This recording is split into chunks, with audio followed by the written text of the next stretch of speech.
আমার কথা শোনা যাচ্ছে কিনা একটু সবাই জানান। আজকে আবারও দেরি হয়ে গেল নেট কানেকশনের কারণে।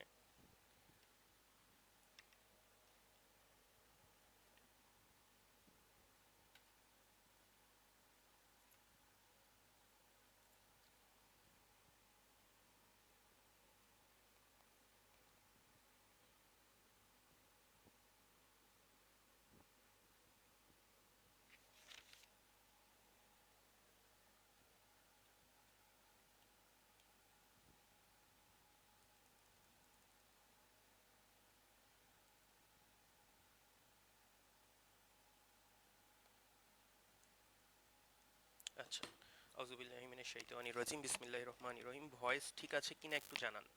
ভয়েস ঠিক আছে কিনা, শব্দ শোনা যাচ্ছে কিনা।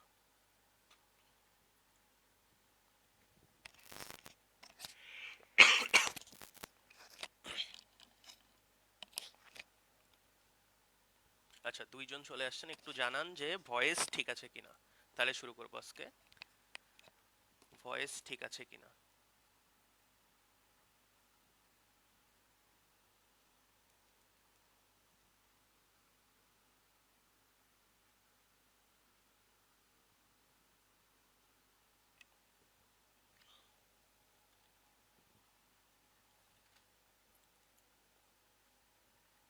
একটু কমেন্ট করেন ভয়েস যে সমস্যা হচ্ছে কিনা একটু জানান।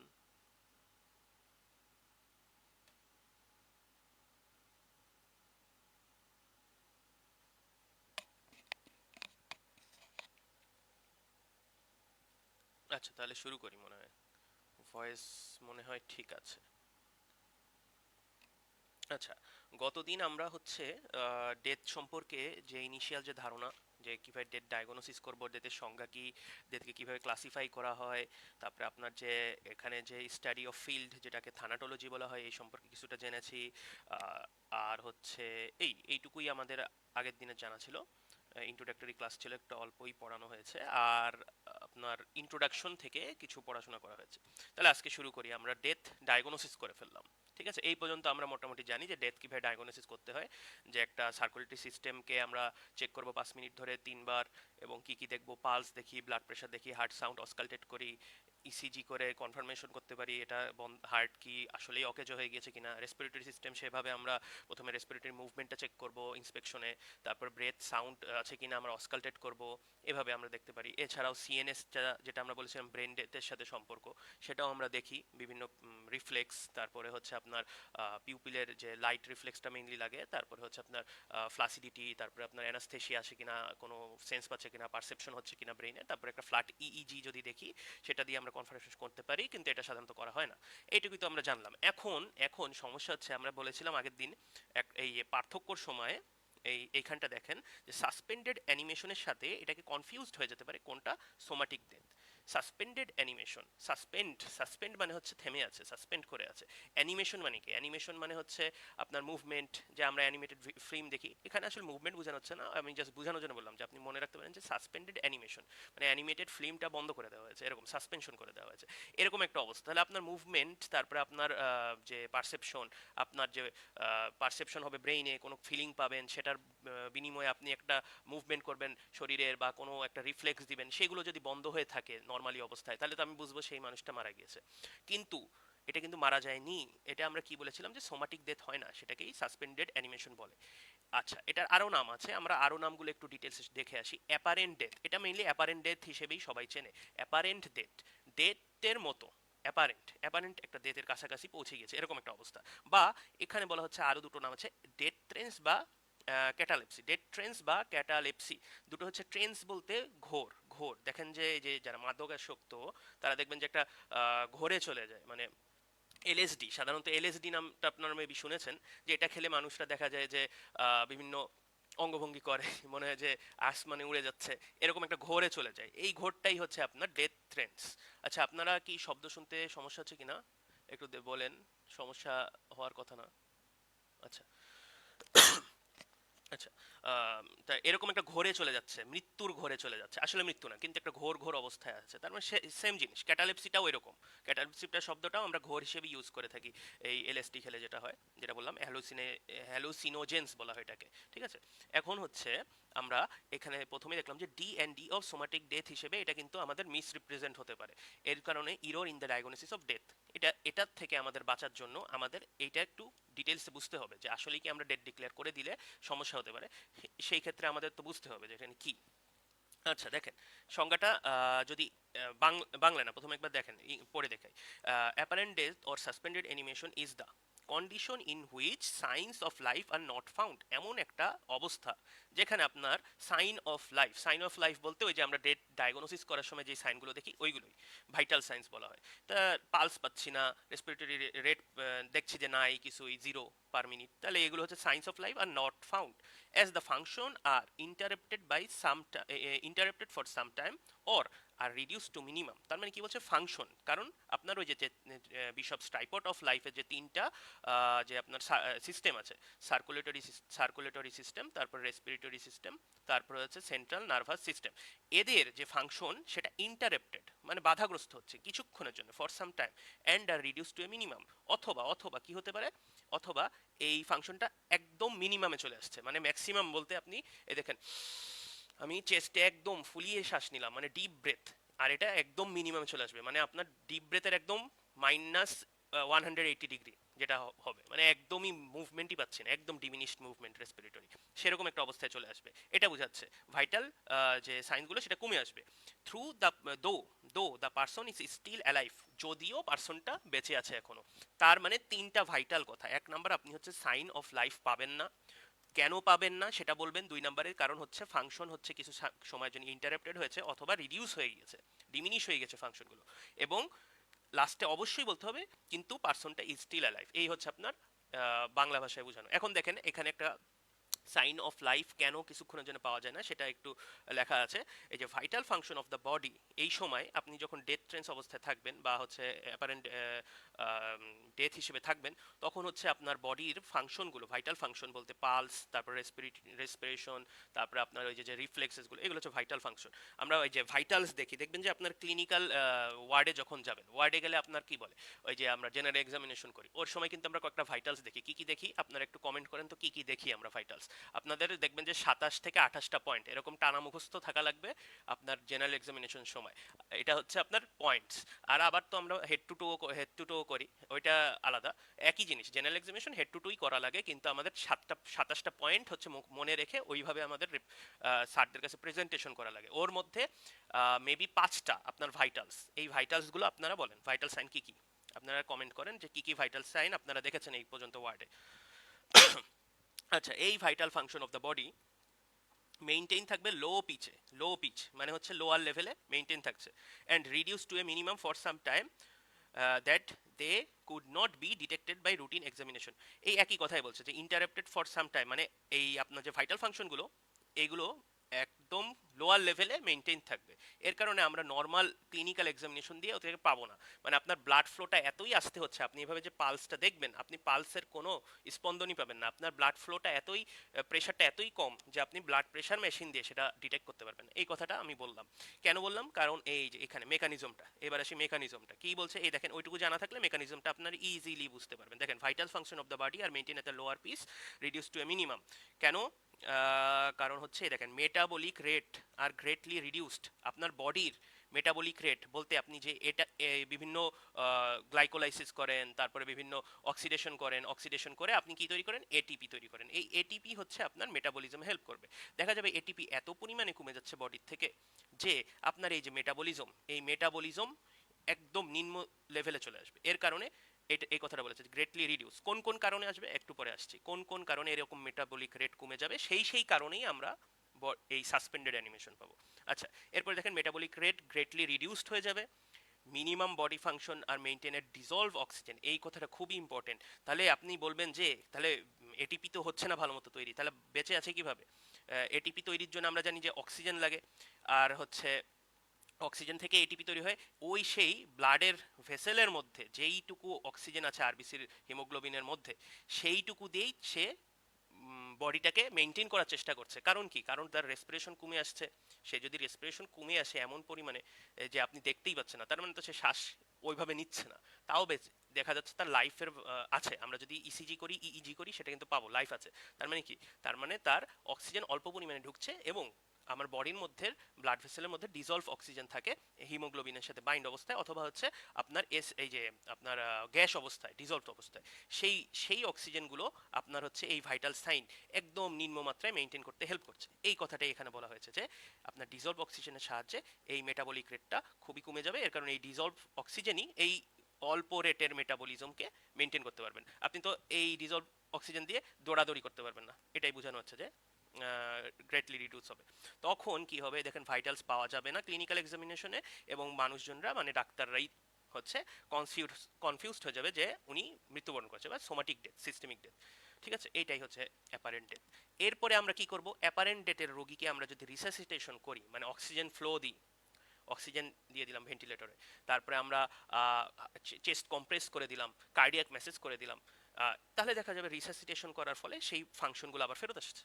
ঠিক আছে, এইটাই হচ্ছে আমার সাসপেন্ডেড অ্যানিমেশন। এই হলো আপনার বেসিক, বাংলায় বেসিক। তারপর দেখেন কিছু কথাবার্তা বলেছে যে person apparently dead, very feeble, or minimum function of the body system, অল্প মিনিমাম হবে। এই এখানে বেশি ইম্পর্টেন্ট কথাবার্তা নয়, আপনাকে এটা দেখাই।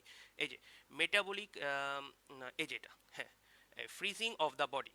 কোনো সময় বডি যদি ফ্রিজিং হয়ে যায়, যে ফ্রিজিং কোল্ড দেখেন অ্যালাস্কা, তারপর রাশিয়ার কিছু রিজন, এইসব জায়গায় মেইনলি, তারপর স্ক্যান্ডিনেভিয়ার যেই রিজনগুলো, ওই দেশগুলোতে এত বেশি শীত পড়ে যে আপনার দেখবেন যে আমি এক মাঝখানে একটা আর্টিকেল দেখবেন কয়েক কিছুদিন পর পরই আসে, শীত, ওদের শীত সময় যে আইফোন কাজ করবে না এরকম একটা পর্যায়ে পৌঁছে যায় তাদের, যে আইফোনও কাজ করে না, আইফোন অটোমেটিক বন্ধ হয়ে যায়, এরকম ফ্রিজিং হয়, -30°C এরকম পর্যন্ত পৌঁছে। ঠিক আছে, তখন ফ্রিজিং বডিতে দেখা যায় সবার তো হয় না, এটা হচ্ছে আরো বেশি ফ্রিজে গেলে হবে, যে আপনার যে নর্থ পোল সাউথ পোল ওই জায়গায়। তাহলে সিভিয়ার বা হচ্ছে ফ্রিজিং অথবা সিভিয়ার ড্রাগ পয়জনিং, কোনো আপনার নার্কোটিক, সিভিয়ার লেভেলের নার্কোটিক পয়জনিং হয়েছে, মানে মরফিন, প্যাথেডিন এগুলো খেয়েছে, সেই ক্ষেত্রে আপনার ব্রেইনের অ্যাক্টিভিটি কমপ্লিটলি স্টপ। এটা আমি কিন্তু আগের দিন বলেছিলাম যে আপনার ব্রেইনের অ্যাক্টিভিটি কমপ্লিটলি স্টপ হয়ে যেতে পারে, কিন্তু সেটা আবার চলে আসবে, স্টার্ট এগেইন। তার মানে এটা কি ইররিভার্সেবল, না সরি, এটা হচ্ছে রিভার্সেবল, রিভার্সেবল। এর জন্য রিভার্সেবল যে একটা জিনিস যদি হয়ে যায়, তাহলে আমরা কিন্তু এটা ডেথের সংজ্ঞার মধ্যে আনবো না, কারণ আমরা বলেছিলাম complete and irreversible loss of 3 interconnected system in the body. মনে পড়ে? এই কথাটা বলার জন্য এটা বললাম। এবার আসি, দেখেন আমরা নর্মাল হিউম্যান বডিতে একটা প্যাথোলজিক্যাল অবস্থা হচ্ছে একটা, এই জিনিসটা অ্যাপারেন্ট ডেথ। প্যাথোলজিক্যাল অবস্থা বলতে নর্মাল অবস্থা না, এটা একটা ডিজিজ স্টেট। কিন্তু আপনার প্রকৃতিতে এই আল্লাহ এমন একটা সিস্টেম করে দিয়েছেন যেখানে অর্গানিজম কিন্তু তার মেটাবলিজমকে কমিয়ে রেখে, ধরেন যে খরা মৌসুমে, তারপরে বিভিন্ন অ্যাডভার্স কন্ডিশন এনভায়রনমেন্ট তৈরি হয়েছে, তখন কিন্তু তারা একটা প্রসেসের মধ্যে যায়, সেটাকে বলা হয় ক্রিপ্টোবায়োসিস। এখানে মেটাবলিক স্টেটে চলে আসে, মেটাবলিক স্টেট। এখানে এই যে দেখেন condition, it is a condition when metabolic state of an organism becomes almost nil, nil মানে জিরো, অলমোস্ট জিরো, নিজে সে এমন একটা প্রক্রিয়ার মাধ্যমে যায় তার মেটাবলিজম একদম কমিয়ে ফেলে শাটডাউন করে দেয় বডিটাকে। আবার যখন পরিবেশ সুন্দর হয়ে আসবে, তখন খরা মৌসুম চলে যাবে, তখন আবার সে জেগে উঠে ফাংশন টাকশন করবে। সেটার একটা, এই প্রাণীটা সেটা হচ্ছে একটা উৎকৃষ্ট উদাহরণ যে এই প্রাণীটা এটা করে থাকে। একে আপনারা চেনেন কয়জন? একটু কমেন্ট করেন, একে আপনারা কয়জন চেনেন? একে কি আপনারা চেনেন কিনা? একে ওয়াটার বেয়ার বলা হয়, কিন্তু আসল নাম দেখি আপনারা চেনেন কিনা। এ হচ্ছে মোস্ট ইনডিস্ট্রাক্টেবল এনিম্যাল, যদি আপনারা বলেন। এটা মাইক্রোস্কোপের আন্ডারে দেখা অনেক ছোট প্রাণী। তা এ হচ্ছে আপনার স্পেসে, যেখানে হচ্ছে কোনো নো ভ্যাকিউম, নো অক্সিজেন, কোনো নিউট্রিশন নাই, সেখানে বাঁচতে পারে। ঠিক আছে, তারপরে এমনকি 300°, 400, একদম 1000°C পর্যন্ত তাপমাত্রায় এদের কিছু হয় না, এরকম একটা প্রাণী। সে কিভাবে বাঁচে? এই যে এইভাবে বাঁচে, ক্রিপ্টোবায়োসিসের মাধ্যমে।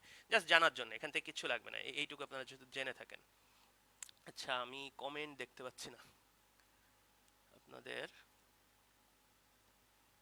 আচ্ছা ঠিক আছে, আপনারা বলতে থাকেন, আমি চালিয়ে যাই। আচ্ছা, এবার আসেন খুবই ইম্পর্টেন্ট। রিটেনের জন্য 5 স্টার, রিটেনের জন্য 5 স্টার, ভাইবার জন্য 10 স্টার। ঠিক আছে। কজেস অফ অ্যাপারেন্ট ডেথ, এই যে এতক্ষণ ধরে বললাম যে এমন একটা স্টেটে চলে যাবে লোকটা যার হচ্ছে আমি ক্লিনিক্যালি কোনো pulse, blood pressure, respiratory rate কিছুই, রিফ্লেক্স কিছুই পাবো না। কখন, কোন কোন কারণে এরকম হতে পারে? একটা আমরা ভলেন্টারি করতে পারি, দেখা যায় যোগা প্র্যাকটিশনার যারা, তারা এরকম বডিটাকে আপনার ব্রেথের মাধ্যমে, deep breadth, deep breathe in out করার মাধ্যমে দেখা যায় যে একটু পরে শ্বাসটাকে থামিয়ে দেয়, শ্বাসটাকে থামিয়ে দিয়ে দেখা যায় যে এইরকম শ্বাস বন্ধ অবস্থায় 10 মিনিট পর্যন্ত বসে আছে। এটা এইভাবে তারা মেটাবলিক স্টেট অটোমেটিক, মানে ওরা প্র্যাকটিস করতে করতে মেটাবলিক স্টেটটা কমিয়ে আনছে, এই যে ক্রিপ্টোবায়োসিসের মতোই, কিছুটা ক্রিপ্টোবায়োসিসের মতোই, মানে আমরাও কিছুটা এই এর মতো হয়ে যেতে পারি মাঝে মধ্যে যোগা করার সময়। তারপর সে ইনভলেন্টারি, ইনভলেন্টারি এটা হতে পারে ফিউ সেকেন্ড টু হাফ আওয়ারের বা তার বেশি ইনভলেন্টারি থাকতে পারে। এখানে আপনাদের এটা মুখস্থ করতে হবে যে কোন কোন কজে আমাদের হচ্ছে অ্যাপারেন্ট ডেথ প্যাথোলজিক্যাল মানে ইনভলেন্টারিলি হতে পারে। একটা হচ্ছে প্রথমেই দেখেন, আমি একটা সংজ্ঞা আছে যে হি needs a few second, he needs a few second. আচ্ছা, হি নিডস দিয়ে কিছু নাই, N double E D S, needs a few second. এই দেখেন হি, হি দিয়ে প্রথমে কি আছে, এইচ, এইচ দিয়ে আপনার এখানে কোনটা ছিল জানি, আচ্ছা এইচ দিয়ে কোনটা জানি, আচ্ছা ভলেন্টারি ইনভলেন্টারি, না না না, আচ্ছা বাদ দেন, হি বাদ দেন, এ দিয়ে আসেন। এ দিয়ে, এ দিয়ে প্রথমে কি আছে, অ্যানাস্থেশিয়া। একটা পেশেন্টকে অ্যানাস্থেশিয়া দেওয়া হবে, প্রোপোফল দিল, তারপর পেশেন্টটাকে হচ্ছে আপনার হ্যালোথেন দিল, নাইট্রিক অক্সাইড দিল, এরপরে সে ঘুমন্ত অবস্থায় চলে গেল এবং তাকে কার্ডিও রেসপিরেটরি মেশিনের মাধ্যমে তার হৃদস্পন্দন, তারপরে শ্বাস প্রশ্বাস মেনটেন করা লাগে। এটা তাহলে একটা অ্যাপারেন্ট স্টেট, তার মানে অ্যানাস্থেশিয়া গেল।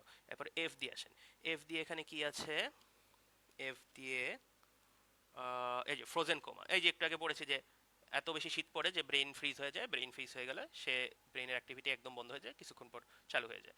তারপরে এস দিয়ে দেখেন অনেকগুলো আছে, সান স্ট্রোক, তারপরে হচ্ছে আপনার স্নেক বাইট, তারপরে শক, তারপরে এরকম করে সিনকোপাল অ্যাটাক। এই সবগুলো কাছাকাছি। দেখেন সান স্ট্রোক অতিরিক্ত হিটের কারণে আপনার ব্রেইনের কিছুক্ষণ বন্ধ হয়ে যাবে এবং অজ্ঞান হয়ে পড়ে যাবে, এটাকেই বলা হয় যে সিনকোপাল অ্যাটাক। সিনকোপ আমরা একটু পরেই পড়বো। সিনকোপ বলতে হচ্ছে যে কোনো ধরনের unconsciousness due to cardiac cause, এটা হচ্ছে আপনার ফরেন্সিক মেডিসিনে সিনকোপের সংজ্ঞা। আচ্ছা, এরপরে দেখেন শক, যে কোনো শক, শক মানে কি সার্কুলেটরি সিস্টেমের যে ফেলিয়ার হচ্ছে, সার্কুলেশনের ফেলিয়ার হচ্ছে, এর কারণে আপনার বডির যে সেলগুলো, টিস্যুগুলোতে অক্সিজেন পারফিউজ হবে না, যখন অক্সিজেন পাবে না সে একটা হাইপোক্সিক স্টেটে চলে যাবে সেলগুলো। মানে আপনার এই যে সার্কুলেশন, হার্ট থেকে সার্কুলেশন করে বডিতে যায়, এই বডির টিস্যুতে যায়, যখন সার্কুলেশন ফেলিয়ার হবে তখন হচ্ছে টিস্যুতে কি অক্সিজেন পাবে না। অক্সিজেন যদি না পায় তাহলে আমরা জানি যে লো লেভেলের অক্সিজেন যদি টিস্যুতে বিদ্যমান থাকে, অক্সিজেন, সেটাকে আমরা কি বলি, হাইপোক্সিয়া। হাইপোক্সিয়া, তাহলে একটা হাইপোক্সিক স্টেটে চলে যাচ্ছে এই পার্টটুকু। তাহলে এই কারণে সেল তখন কম পরিমাণ অক্সিজেন পাবে এবং আমরা জানি কম পরিমাণ ডিসলভ অক্সিজেন দিয়ে যখন বাঁচার যদি লাগে সেটা অ্যাপারেন্ট ডেটের মতো অবস্থা হতে পারে। আচ্ছা, এরপরে ই, ই দিয়ে আমি বুঝিয়ে দিচ্ছি প্রত্যেকটা যাতে আপনাদের মনে থাকে যে আপনি কজ কেন অ্যাপারেন্ট ডেথ এগুলোতে আসবে, এটা তো বুঝতে হবে। এই ইলেকট্রিকেশন সেম, আপনার হচ্ছে পুরো সেন্ট্রাল নার্ভাস সিস্টেমের মধ্যে দিয়ে একটা ইলেকট্রিক শক যাবে, তার মানে কি ইলেকট্রোলাইটের একটা উত্থান পতন হবে, সমস্যা হবে। এর কারণে আপনার হচ্ছে সেন্ট্রাল নার্ভাস সিস্টেম কাজ করতে পারবে না, ফাংশনাল করতে না পারলে এই আপনার কিছুক্ষণের জন্য আপনি মরা অবস্থায় পড়ে থাকবেন। এটাই, এটা আপনারা সবাই দেখেছেন কম বেশি। আচ্ছা, সেরেব্রাল এই সি, সি দিয়ে দেখেন সেরেব্রাল কনকাশন আছে, কলেরা আছে।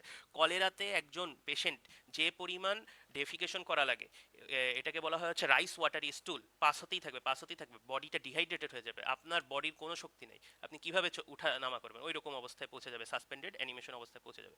তবে সেরেব্রাল কনকাশন, কনকাশন মানে হচ্ছে মাথায় কোনো আঘাত লাগার কারণে যদি সে অজ্ঞান হয়ে যায়, সেটা হচ্ছে কনকাশন, এবং সেরেব্রাল কজে হয়েছে সেটা সেরেব্রাল কনকাশন, সেম জিনিস।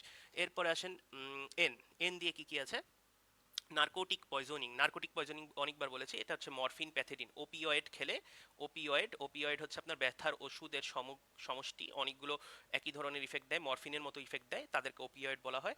এই তাহলে ওপিওয়েডের আন্ডারে অনেক কিছু পড়ে, ন্যাচারাল, তারপরে sorry synthetic, semi synthetic, natural. Natural মধ্যে আমরা জানি কি মরফিন আছে, ন্যাচারাল মধ্যে থিবেইন আছে, এগুলো আপনারা পরে পড়বেন, এগুলো ফার্মাকোলজির জিনিস, জাস্ট একটু লিঙ্ক করে দিলাম। লিঙ্ক করে দিলে হয় কি আপনাদের ব্রেইনে দেখা যায় বিভিন্ন কম্পার্টমেন্টে কম্পার্টমেন্টে আপনাদের তথ্যগুলো ভাগ করা থাকে।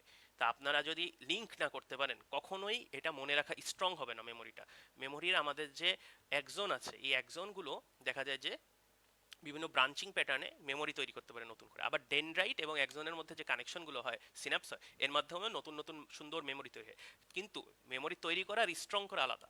আপনার একজনের চারপাশে যত বেশি মাইলিন শীতের প্রলেপ পড়তে থাকবে, তখন আপনার তত বেশি মেমোরিটা মনে থাকবে। যেটা হচ্ছে আমরা দেখি যে আর্চাররা যখন প্র্যাকটিস করে, যারা হচ্ছে বিভিন্ন মাসেল মেমোরি তৈরি হয়ে যায়, এটার সাথে কি একটা লিঙ্ক আছে মাসেল মেমোরির সাথে। এই আপনার মাইলিন শীতের যে প্রলেপটা যত বেশি পড়বে, তত বেশি মেমোরি মনে থাকবে কাজটা, এটা একটা লিঙ্ক আছে, সেই লিঙ্কটা করে দিচ্ছি আমি এখানে। এর কারণে এত কিছু কথাবার্তা বলা। আচ্ছা, এরপরে দেখেন ডি দিয়ে কি আছে, ড্রাউনিং। ড্রাউনিং ওই যে শ্বাস বন্ধ হয়ে যাবে আপনার, পানি যদি শ্বাসনালীতে চলে যায় আপনার শ্বাস বন্ধ হয়ে যাবে। আচ্ছা, এরপরে হচ্ছে টি আই দিয়ে, টিআইএম এর টি এবং আই দিয়ে দেখেন কি আছে, ইনস্যানিটি। একটা মানুষ যদি একটা হিস্টেরিক অবস্থায় চলে যায়, হিস্টেরিক মানে অতিরিক্ত ইমোশন দ্বারা সে হচ্ছে ব্রেইনটা দেখা যাবে কার্যক্রম বন্ধ হয়ে যাবে ব্রেইনের অতিরিক্ত ইমোশন আসার কারণে। দেখবেন কোনো মৃত্যু সংবাদ শুনলে দেখা যায় যে অনেকেই অজ্ঞান হয়ে যায়। এইটার কথা বলা হচ্ছে এখানে, ইনস্যানিটি বা হচ্ছে হিস্টেরিক স্টেটে। তারপরে আই দিয়ে কোনটা আছে এখানে, আই দিয়ে বারবিচুলেট পয়জনিং, না এটা তো বলা হয়নি। আই দিয়ে কোনটা আছে, আই দিয়ে দেখছি না, টি আই দিয়ে মেবি একটা আছে, চোখে পড়ছে না সম্ভবত। এই এই কয়টা যেটা বুঝলেন, যে এই কয়টা সংজ্ঞা আপনার সরি কজ মুখস্থ করতে হবে, এখান থেকে সংজ্ঞা মুখস্থ করতে হবে। আর বুঝানোর যা বুঝানোর সব বুঝানো শেষ। মেকানিজম, এই যে মেকানিজম মাঝে মধ্যে আসে, মেকানিজমটা দেখবেন। আর এই যে ক্রিপ্টোবায়োটিক, এগুলো বোঝানোর জন্য এগুলো লাগবে না, কিছু লাগবে না। আচ্ছা, কিভাবে ডায়াগনোসিস করবেন? আপনার অ্যাপারেন্টেড ডায়াগনোসিস করার জন্য আপনার ইসিজি অথবা ইইজি করতে হবে। আগেও বলেছি যে ইসিজি দিয়ে আমরা হচ্ছে কার্ডিয়াক কোনো রিদমের ফাংশন হচ্ছে কিনা, কার্ডিয়াক ইলেকট্রিক্যাল অ্যাক্টিভিটি যদি পাই, তাহলে অবশ্যই আমরা দেখব। কারণ ইলেকট্রিক্যাল অ্যাক্টিভিটির জন্য আপনার কোনো ওইরকম এনার্জি ইউজ করেই লাগছে না। আপনার ওই এটিপি ডিপেন্ড, এই voltage gated sodium channel open হবে, আপনার সোডিয়াম ঢুকবে, একটা অ্যাকশন পোটেনশিয়াল তৈরি হবে। এইটাই তো আমরা হচ্ছে দেখি cardiac activity, SA node, AV node. সেটা যদি পেয়ে যাই, তার মানে বুঝবো যে এখনো জিন্দা হে। তারপরে ইইজি, ব্রেইনের ইলেকট্রিক্যাল অ্যাক্টিভিটি দেখলাম, ঠিক আছে। আর একটা জিনিস করতে পারি, অপথ্যালমোস্কোপে আমরা যদি দেখি যে segmentation of blood column in retinal vessel, এটা যদি না দেখি তার মানে বুঝবো সে মরে নেই। কারণ এটা আমরা আজকেই দেখাবো।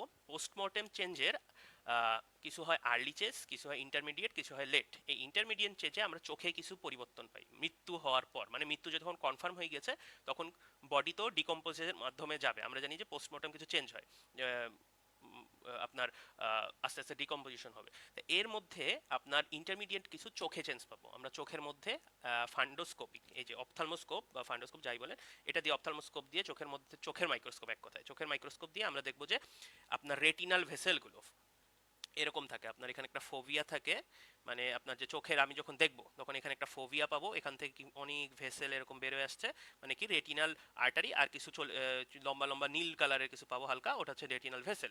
এই ভেসেলগুলোতে আমি যদি দেখি সেগমেন্টেশন হয়ে গেছে ব্লাড কলাম, তার মানে বুঝবেন যে আপনার মৃত্যু হয়ে গেছে। তার মানে কি, ব্লাড আর পাম্প হচ্ছে না। পাম্প যদি না হয় তাহলে সেগমেন্ট, ওই জমাট বেঁধে ওখানে প্রথমে স্ট্যাসিস হবে। স্ট্যাসিস মানে হচ্ছে ব্লাডের ফ্লো কমে যাওয়া, ব্লাডের ফ্লো কমে যাওয়া, স্ট্যাসিস, স্ট্যাসিস বলা হয়। ব্লাডের ফ্লো স্লো হয়ে যাচ্ছে, স্লো হয়ে যাবে, আস্তে আস্তে ওখানেই জমাট বেঁধে ওখানেই ভেঙে ভেঙে যাবে। একটা জমাট বাঁধলে সংকোচন হয়, ভেঙে ভেঙে ফাটা ফাটা দেখা যাবে। এই জিনিসটাকে কিন্তু একটা সাইন বলা হয়। আপনারা যদি পড়ে থাকেন, আপনারা সামনে একটু দেখিয়ে আসি, এটাকে একটা সাইন বলা হয়। একটু দেখিয়ে আসি, সাইন বলা হয় পোস্টমর্টম চেঞ্জে। এই যে দেখেন, এই যে সেগমেন্টেশন, এই দেখেন ভেসেলগুলো মধ্যে আপনি এরকম সেগমেন্টেড পাবেন। এই যে আপনার হচ্ছে লাইট, এখানে ফোভিয়া, এখান থেকে এরকম ভেসেল বেরো আসছিল, কিন্তু এখানে dot dot dot dot dot dot, এটাকে বলা হয় কেভোর কিয়ান সাইন। এটা আপনার মনে রাখবেন। এটা আরো নাম আছে, শান্টিং আছে, তারপরে এই দেখেন আরো নাম আছে, রেইলওয়ে ট্র্যাকিং সাইন বা হচ্ছে ক্যাটেল ট্র্যাকিং সাইন। এটা আমরা চেঞ্জ চোখের মধ্যে দেখবো, যদি না পাই তাহলে বুঝবেন কি উনি এখনো বেঁচে আছেন। এই হলো আপনার ডায়াগনোসিসের মাধ্যম। অ্যাপারেন্ট ডেথ, অ্যাপারেন্ট ডেথটা নিয়ে আর একটু কথাবার্তা বলি। এখানে আপনার ডেথ সাবজেক্টে, এই জেটের যে চ্যাপ্টার, এখানে আর তিনটা topic mainly important. Apparent death, এরপর আমরা পড়বো হচ্ছে সাডেন ডেথ, তারপর পড়বো ব্রেইন ডেথ, এরপরে বেশি, এই যে ব্রেইন ডেথ, এরপর আর বেশি কিছু ইম্পর্টেন্ট নাই, তাই এটা একটু টাইম দেওয়া লাগছে। আচ্ছা, তারপরে এইগুলো আমার ডায়াগনোসিস। পার্থক্যটা আপনার পড়ে নিন, বেশি ইম্পর্টেন্ট না। একবার মেবি কোনো এক জায়গায় আসছিল, এটা একটু দেখে নিন। অলরেডি বলা হয়ে গেছে কথার মধ্যেই, আপনারা দেখে নিন। রিভার্সেবল, এটা রিভার্সেবল করা যাবে, রিভার্সেবল দেখলেই বুঝবেন। আচ্ছা, মেডিকো লিগাল ইম্পর্টেন্স কি? মেডিকো লিগাল ইম্পর্টেন্স আপনার লয়ের সাথে আপনার কোনো সমস্যা হবে কিনা এটাই, বা লকে আপনি কোনো হেল্প করতে পারেন কিনা। দেখেন এখানে কনফিউজড উইথ সোমাটিক ডেথ, আপনার এই অ্যাপারেন্ট ডেথটা সোমাটিক ডেথের সাথে কনফিউশন হয়ে যেতে পারে। তার কারণে আপনি কি করতে পারেন, আপনি মনে করলেন ডেথ, আমি হচ্ছে তাহলে তার ভেন্টিলেশনটা খুলে দিই, তাহলে স্টপ রেসিস্টেশন। তার কারণে আপনার এই ভুল ডিসিশন কারণে পেশেন্ট মারা যেতে পারে। তারপর আপনি শুধু খুললেনই না, ডেথও ডিক্লেয়ার করে দিলেন। ডেথ ডিক্লেয়ার করে দেখা গেল 10 মিনিট পর ও আবার উঠে বসে আছে, তাহলে আপনার অবস্থা বোঝেন। তারপর ডক্টর মে ইস্যু ডেথ সার্টিফিকেট, ডিক্লিয়ার তো করেননি, রিসাসিটেশন বন্ধ করেছেন, ডেট পেশেন্টদের বলেছেন মা বাবাকে যে মারা গিয়েছে, এরপরে আপনি সার্টিফিকেট দেওয়ার পর যদি ওঠে তাহলে ভাবেন এখন কি হবে, একটু ভেবে দেখেন। আচ্ছা, এই গেল এই গেল।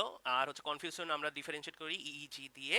আর হচ্ছে দেখেন resuscitated person may return to life, তার মানে আপনার অবশ্যই এটার ডিফারেন্সিয়াল ডায়াগনোসিসটা বুঝতে হবে যে আসলে মরে গেছে নাকি মরে যায়নি। এর জন্য আপনি ওই যে সিস্টেম ওয়াইজ আপনি ডায়াগনোসিস করবেন ডেথের, এবং আপনি অবশ্যই অবশ্যই ইসিজি করে ডেট ডিক্লেয়ার করবেন যদি ইসিজিতে পান।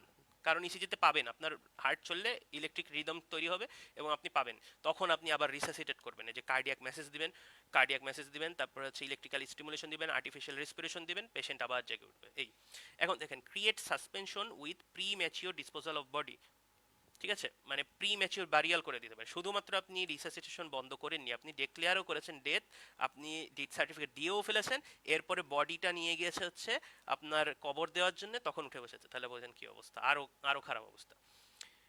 আচ্ছা, এরপরে mistakenly declaring someone death can lead to legal complication, এরপরে যখন বেঁচে উঠলো আপনার তো ভাঙচুর করবে, ভাঙচুর করার পর ধরেন যে একটা লিগাল নোটিশ পাবেন আপনি, আপনার গেল। এই এইগুলো হচ্ছে মেডিকেল লিগাল ইম্পর্টেন্স, মানে মেডিকেল লিগাল ইম্পর্টেন্স আসলে এখানে নেগেটিভ, আপনি যদি না ডিটেক্ট করতে পারেন নেগেটিভ, শুধুমাত্র একটাই পজিটিভ, যেটা হচ্ছে রিসাসিটেশন করলে পেশেন্টটা বেঁচে উঠবে। আরে দেখেন রেসপিরেশনের ইরিভার্সাল, শুধু ওটা আমরা তিনটা সিস্টেম যদি এরকম বন্ধ পাই সেই ক্ষেত্রে হচ্ছে সাসপেন্ড অ্যানিমেশন হবে, মানে বন্ধ না, মানে কি বলে, কমে যাওয়া, ফাংশনটা কমে আসছে। আর এটা হচ্ছে ইররিভার্সিবল সিসেশন অফ রেসপিরেশন, যে কোনো একটা সিস্টেম যখন ইররিভার্সিবলি সিসেশন হবে তার মানে কিন্তু ডেথ বলা হয় না, তার মানে শুধুমাত্র একটা একটা মাত্র সিস্টেম হচ্ছে। দেখেন ব্রেইনের সিস্টেম কখন কখন বন্ধ হবে, আর আপনার রেসপিরেশনের সিস্টেম কখন কখন বন্ধ হতে পারে। হয় ডেথ, ডেথ হলে আপনার পুরো রেসপিরেশন বন্ধ হয়ে যায়, অথবা এই সব কেসে যেমন ড্রাউনিং, নিউবর্নদের কিছুক্ষণের জন্য বন্ধ থাকে, চেইন স্ট্রোক রেসপিরেশন, যেমন এটা হচ্ছে period of hyperventilation followed by apnoea, এরকম হাইপার ভেন্টিলেশন হতে থাকবে, বন্ধ হয়ে যাবে, বন্ধ হয়ে যাবে। এইটা হচ্ছে চেইন স্ট্রোক রেসপিরেশন ফিজিওলজির পড়া। এইসব ক্ষেত্রে আপনি দেখবেন রেসপিরেশন এরকম, আপনার ব্রেইনও বন্ধ হয়ে যেতে পারে, ব্রেইন স্টেম, নট ব্রেইন কিন্তু, ফুল ব্রেইনের স্টেম সবচেয়ে ভাইটাল পোর্শন, আপনার মিড ব্রেইন, পন্স, মেডুলা, এরা যদি বন্ধ হয়ে যায় তাহলে তো বুঝছেন কি অবস্থা, সব সেন্টার টেন্টার যা আছে রেসপিরেটরি সেন্টার, সব সেন্টার বন্ধ হয়ে যাবে। সেটাও কিন্তু বন্ধ হওয়ার পরও বেঁচে আসতে পারেন, কারণ আমরা কি জানি 5 মিনিট লাগে আপনার ব্রেইন স্টেমের সেলগুলো মৃত্যুবরণ করতে, 5 মিনিট, 5 মিনিট পর্যন্ত সে ডিজলভ অক্সিজেন দিয়ে বাঁচতে পারে। আচ্ছা, এরপর দেখেন আরেকটা স্মল, না খুবই ইম্পর্টেন্ট টপিক, স্মল টপিক না সরি, খুবই ইম্পর্টেন্ট টপিক, আনএক্সপেক্টেড বা হচ্ছে সাডেন ডেথ। এখান থেকে ভাইবা রিটেন সব জায়গায় আসে কম বেশি, এবং এখানের একটা খুবই মানে কষ্টকর জিনিস হচ্ছে আপনার এই দেখেন কজেসগুলো মুখস্থ করা। ওখানে তো আমি বুঝিয়ে দিয়েছি কজেস মুখস্থ করতে পারবেন, কয়টা আছে, 16-17টার মতো। এখানে দেখেন এই এতগুলো হচ্ছে আপনার কজ, এখান থেকে আপনার প্রত্যেকটার সবচেয়ে ইম্পর্টেন্ট গুলো আমি শুধু দেখিয়ে দিব, এত মুখস্থ করে আসলে একবারে পারা যাবে না, আস্তে আস্তে আস্তে আস্তে। আচ্ছা, এখন দেখেন ডব্লিউএইচও যে ডেফিনেশন দিয়েছে সেই ডেফিনেশন আপনার কোনো চেঞ্জ করার উপায় নাই। তাহলে কি বলেছে ডব্লিউএইচও, যে আনএক্সপেক্টেড বা সাডেন ডেথ হলে কি হবে একটা মানুষ, the death is said to be sudden or unexpected when a person not known to have been suffering from any dangerous disease, injury or poisoning। দেখেন একটা লোক, আপনার পরিচিত, ধরেন একটা লোক সে হচ্ছে, আপনি জানেন গত 24 ঘন্টায়, দেখেন গত 24 ঘন্টায় কোনো ডেঞ্জারাস ডিজিজে ভোগেনি, তার মানে গত 24 ঘন্টার মধ্যে কোনো করোনা বা হচ্ছে টিউবারকুলোসিস দ্বারা আক্রান্ত হয়নি, বা এরকম বলতে পারেন, বা হচ্ছে তার কোনো আপনি আগের থেকে জানেন এর কোনো হাইপারটেনশন নাই, সিভিয়ার হাইপারটেনশন নাই, তারপরে কোনো ইনজুরি হয়নি, আপনি জানেন যে এর কোনো অ্যাক্সিডেন্ট হয়নি রিসেন্টলি, গত 24 ঘন্টার মধ্যে অ্যাক্সিডেন্ট হয়নি, এ কোনো খাওয়া দাওয়া করেনি যেখানে পয়জন তার বডির মধ্যে ঢুকতে পারে। এই তিনটা কজ যদি আপনি জানেন, not known to have been suffering from any dangerous disease এক, ইনজুরি দুই, তিন পয়জনিং, এই তিনটা দ্বারা আক্রান্ত এমন বেশ লোক যদি দেখেন ফাউন্ড ডেথ, মারা গিয়েছে 24 ঘন্টার মধ্যে after onset of the terminal illness, এমন একটা সমস্যা দেখা গেল, হঠাৎ করে দেখা গেল পেশেন্টটা আপনার সাথে হাঁটছিল, আপনি জানেন যে এর কিছুই কোনো সমস্যা নেই, ওই যে 3টা পয়েন্টে কোনো সমস্যা নাই, কিন্তু এই হাঁটতে হাঁটতে দেখা গেল এই দেখা যাচ্ছে যে বমি করছে, রক্ত বেরোয় আসছে, হঠাৎ করে মারা গেল, সঙ্গে সঙ্গে মারা গেল। বা হচ্ছে হসপিটালে নিয়ে গেলেন, হসপিটালে নিয়ে 2-3 ঘন্টা রাখলেন, দেখা গেল আইসিইউতে নিয়ে গেল, তার 4-5 ঘন্টা পর মারা গেল। তার মানে 24 ঘন্টার পর মধ্যে মধ্যে মধ্যে সে মারা গেছে of the onset of terminal illness. এই ইলনেসটা কি সেটা আমরা এখনো বের করতে পারিনি।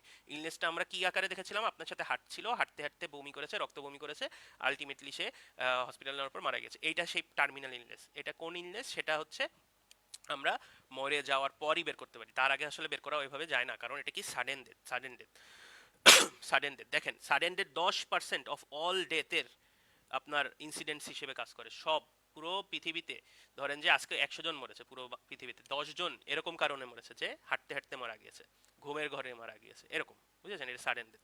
এটা হচ্ছে ডব্লিউএইচও ডেফিনেশন। আর ফরেন্সিক দেখেন কি বলছে, ফরেন্সিক মেডিসিনে কি definition, who dies in minutes or seconds after onset of symptom. এখানে 24 ঘন্টার সেই পার্থক্যটা রাখেনি, এখানে বলেছে যে কিছু মিনিট বা সেকেন্ডের মধ্যেই আপনার যে টার্মিনাল ইলনেসের যে সাইন সিমটমগুলো চলে আসছে তার মধ্যেই মরে গেছে। এখানে কিন্তু সিমটম ইউজ করেছে, এটা একটা ভালো কথা, যে আমরা যখন টার্মিনাল ইলনেস আমরা কি বললাম, রক্ত বমি করতে করতে মারা গেছে, এখানে বলছে রক্ত বমি জিনিসটা কি, একটা সিমটম। আমরা দেখতে পাচ্ছি পেশেন্ট আমাকে বলছে যে দেখো আমার বমি হচ্ছে, রক্তের সাথে বের আসছে, আমার অবস্থা ভালো লাগছে না, এটা কিন্তু একটা সিমটম। তো এই সিমটম আর ইলনেস কিন্তু পার্থক্য আছে, এগুলো হচ্ছে কমিউনিটি মেডিসিনের পড়া, এটা আপনারা পরের বছর পড়বেন। সিমটম কি, সাইন কি, ইলনেস কি, ডিজিজ কি, অনেক জিনিস, এগুলো পার্থক্য। এগুলো যদি একসাথে ইউজ করেন আপনার ইন্টারচেঞ্জ করে, কোনো সমস্যা নেই, এখন আমাদের জন্য কোনো সমস্যা নেই। কিন্তু ফরেন্স এই যখন কমিউনিটিতে যাবেন তখন দেখবেন প্রত্যেকটার জন্য সংজ্ঞা আলাদা। আচ্ছা, এরপরে দেখেন এখানে ন্যাচারাল ভাবে মরতে পারে, আনন্যাচারালি মরতে পারে। আচ্ছা গেল।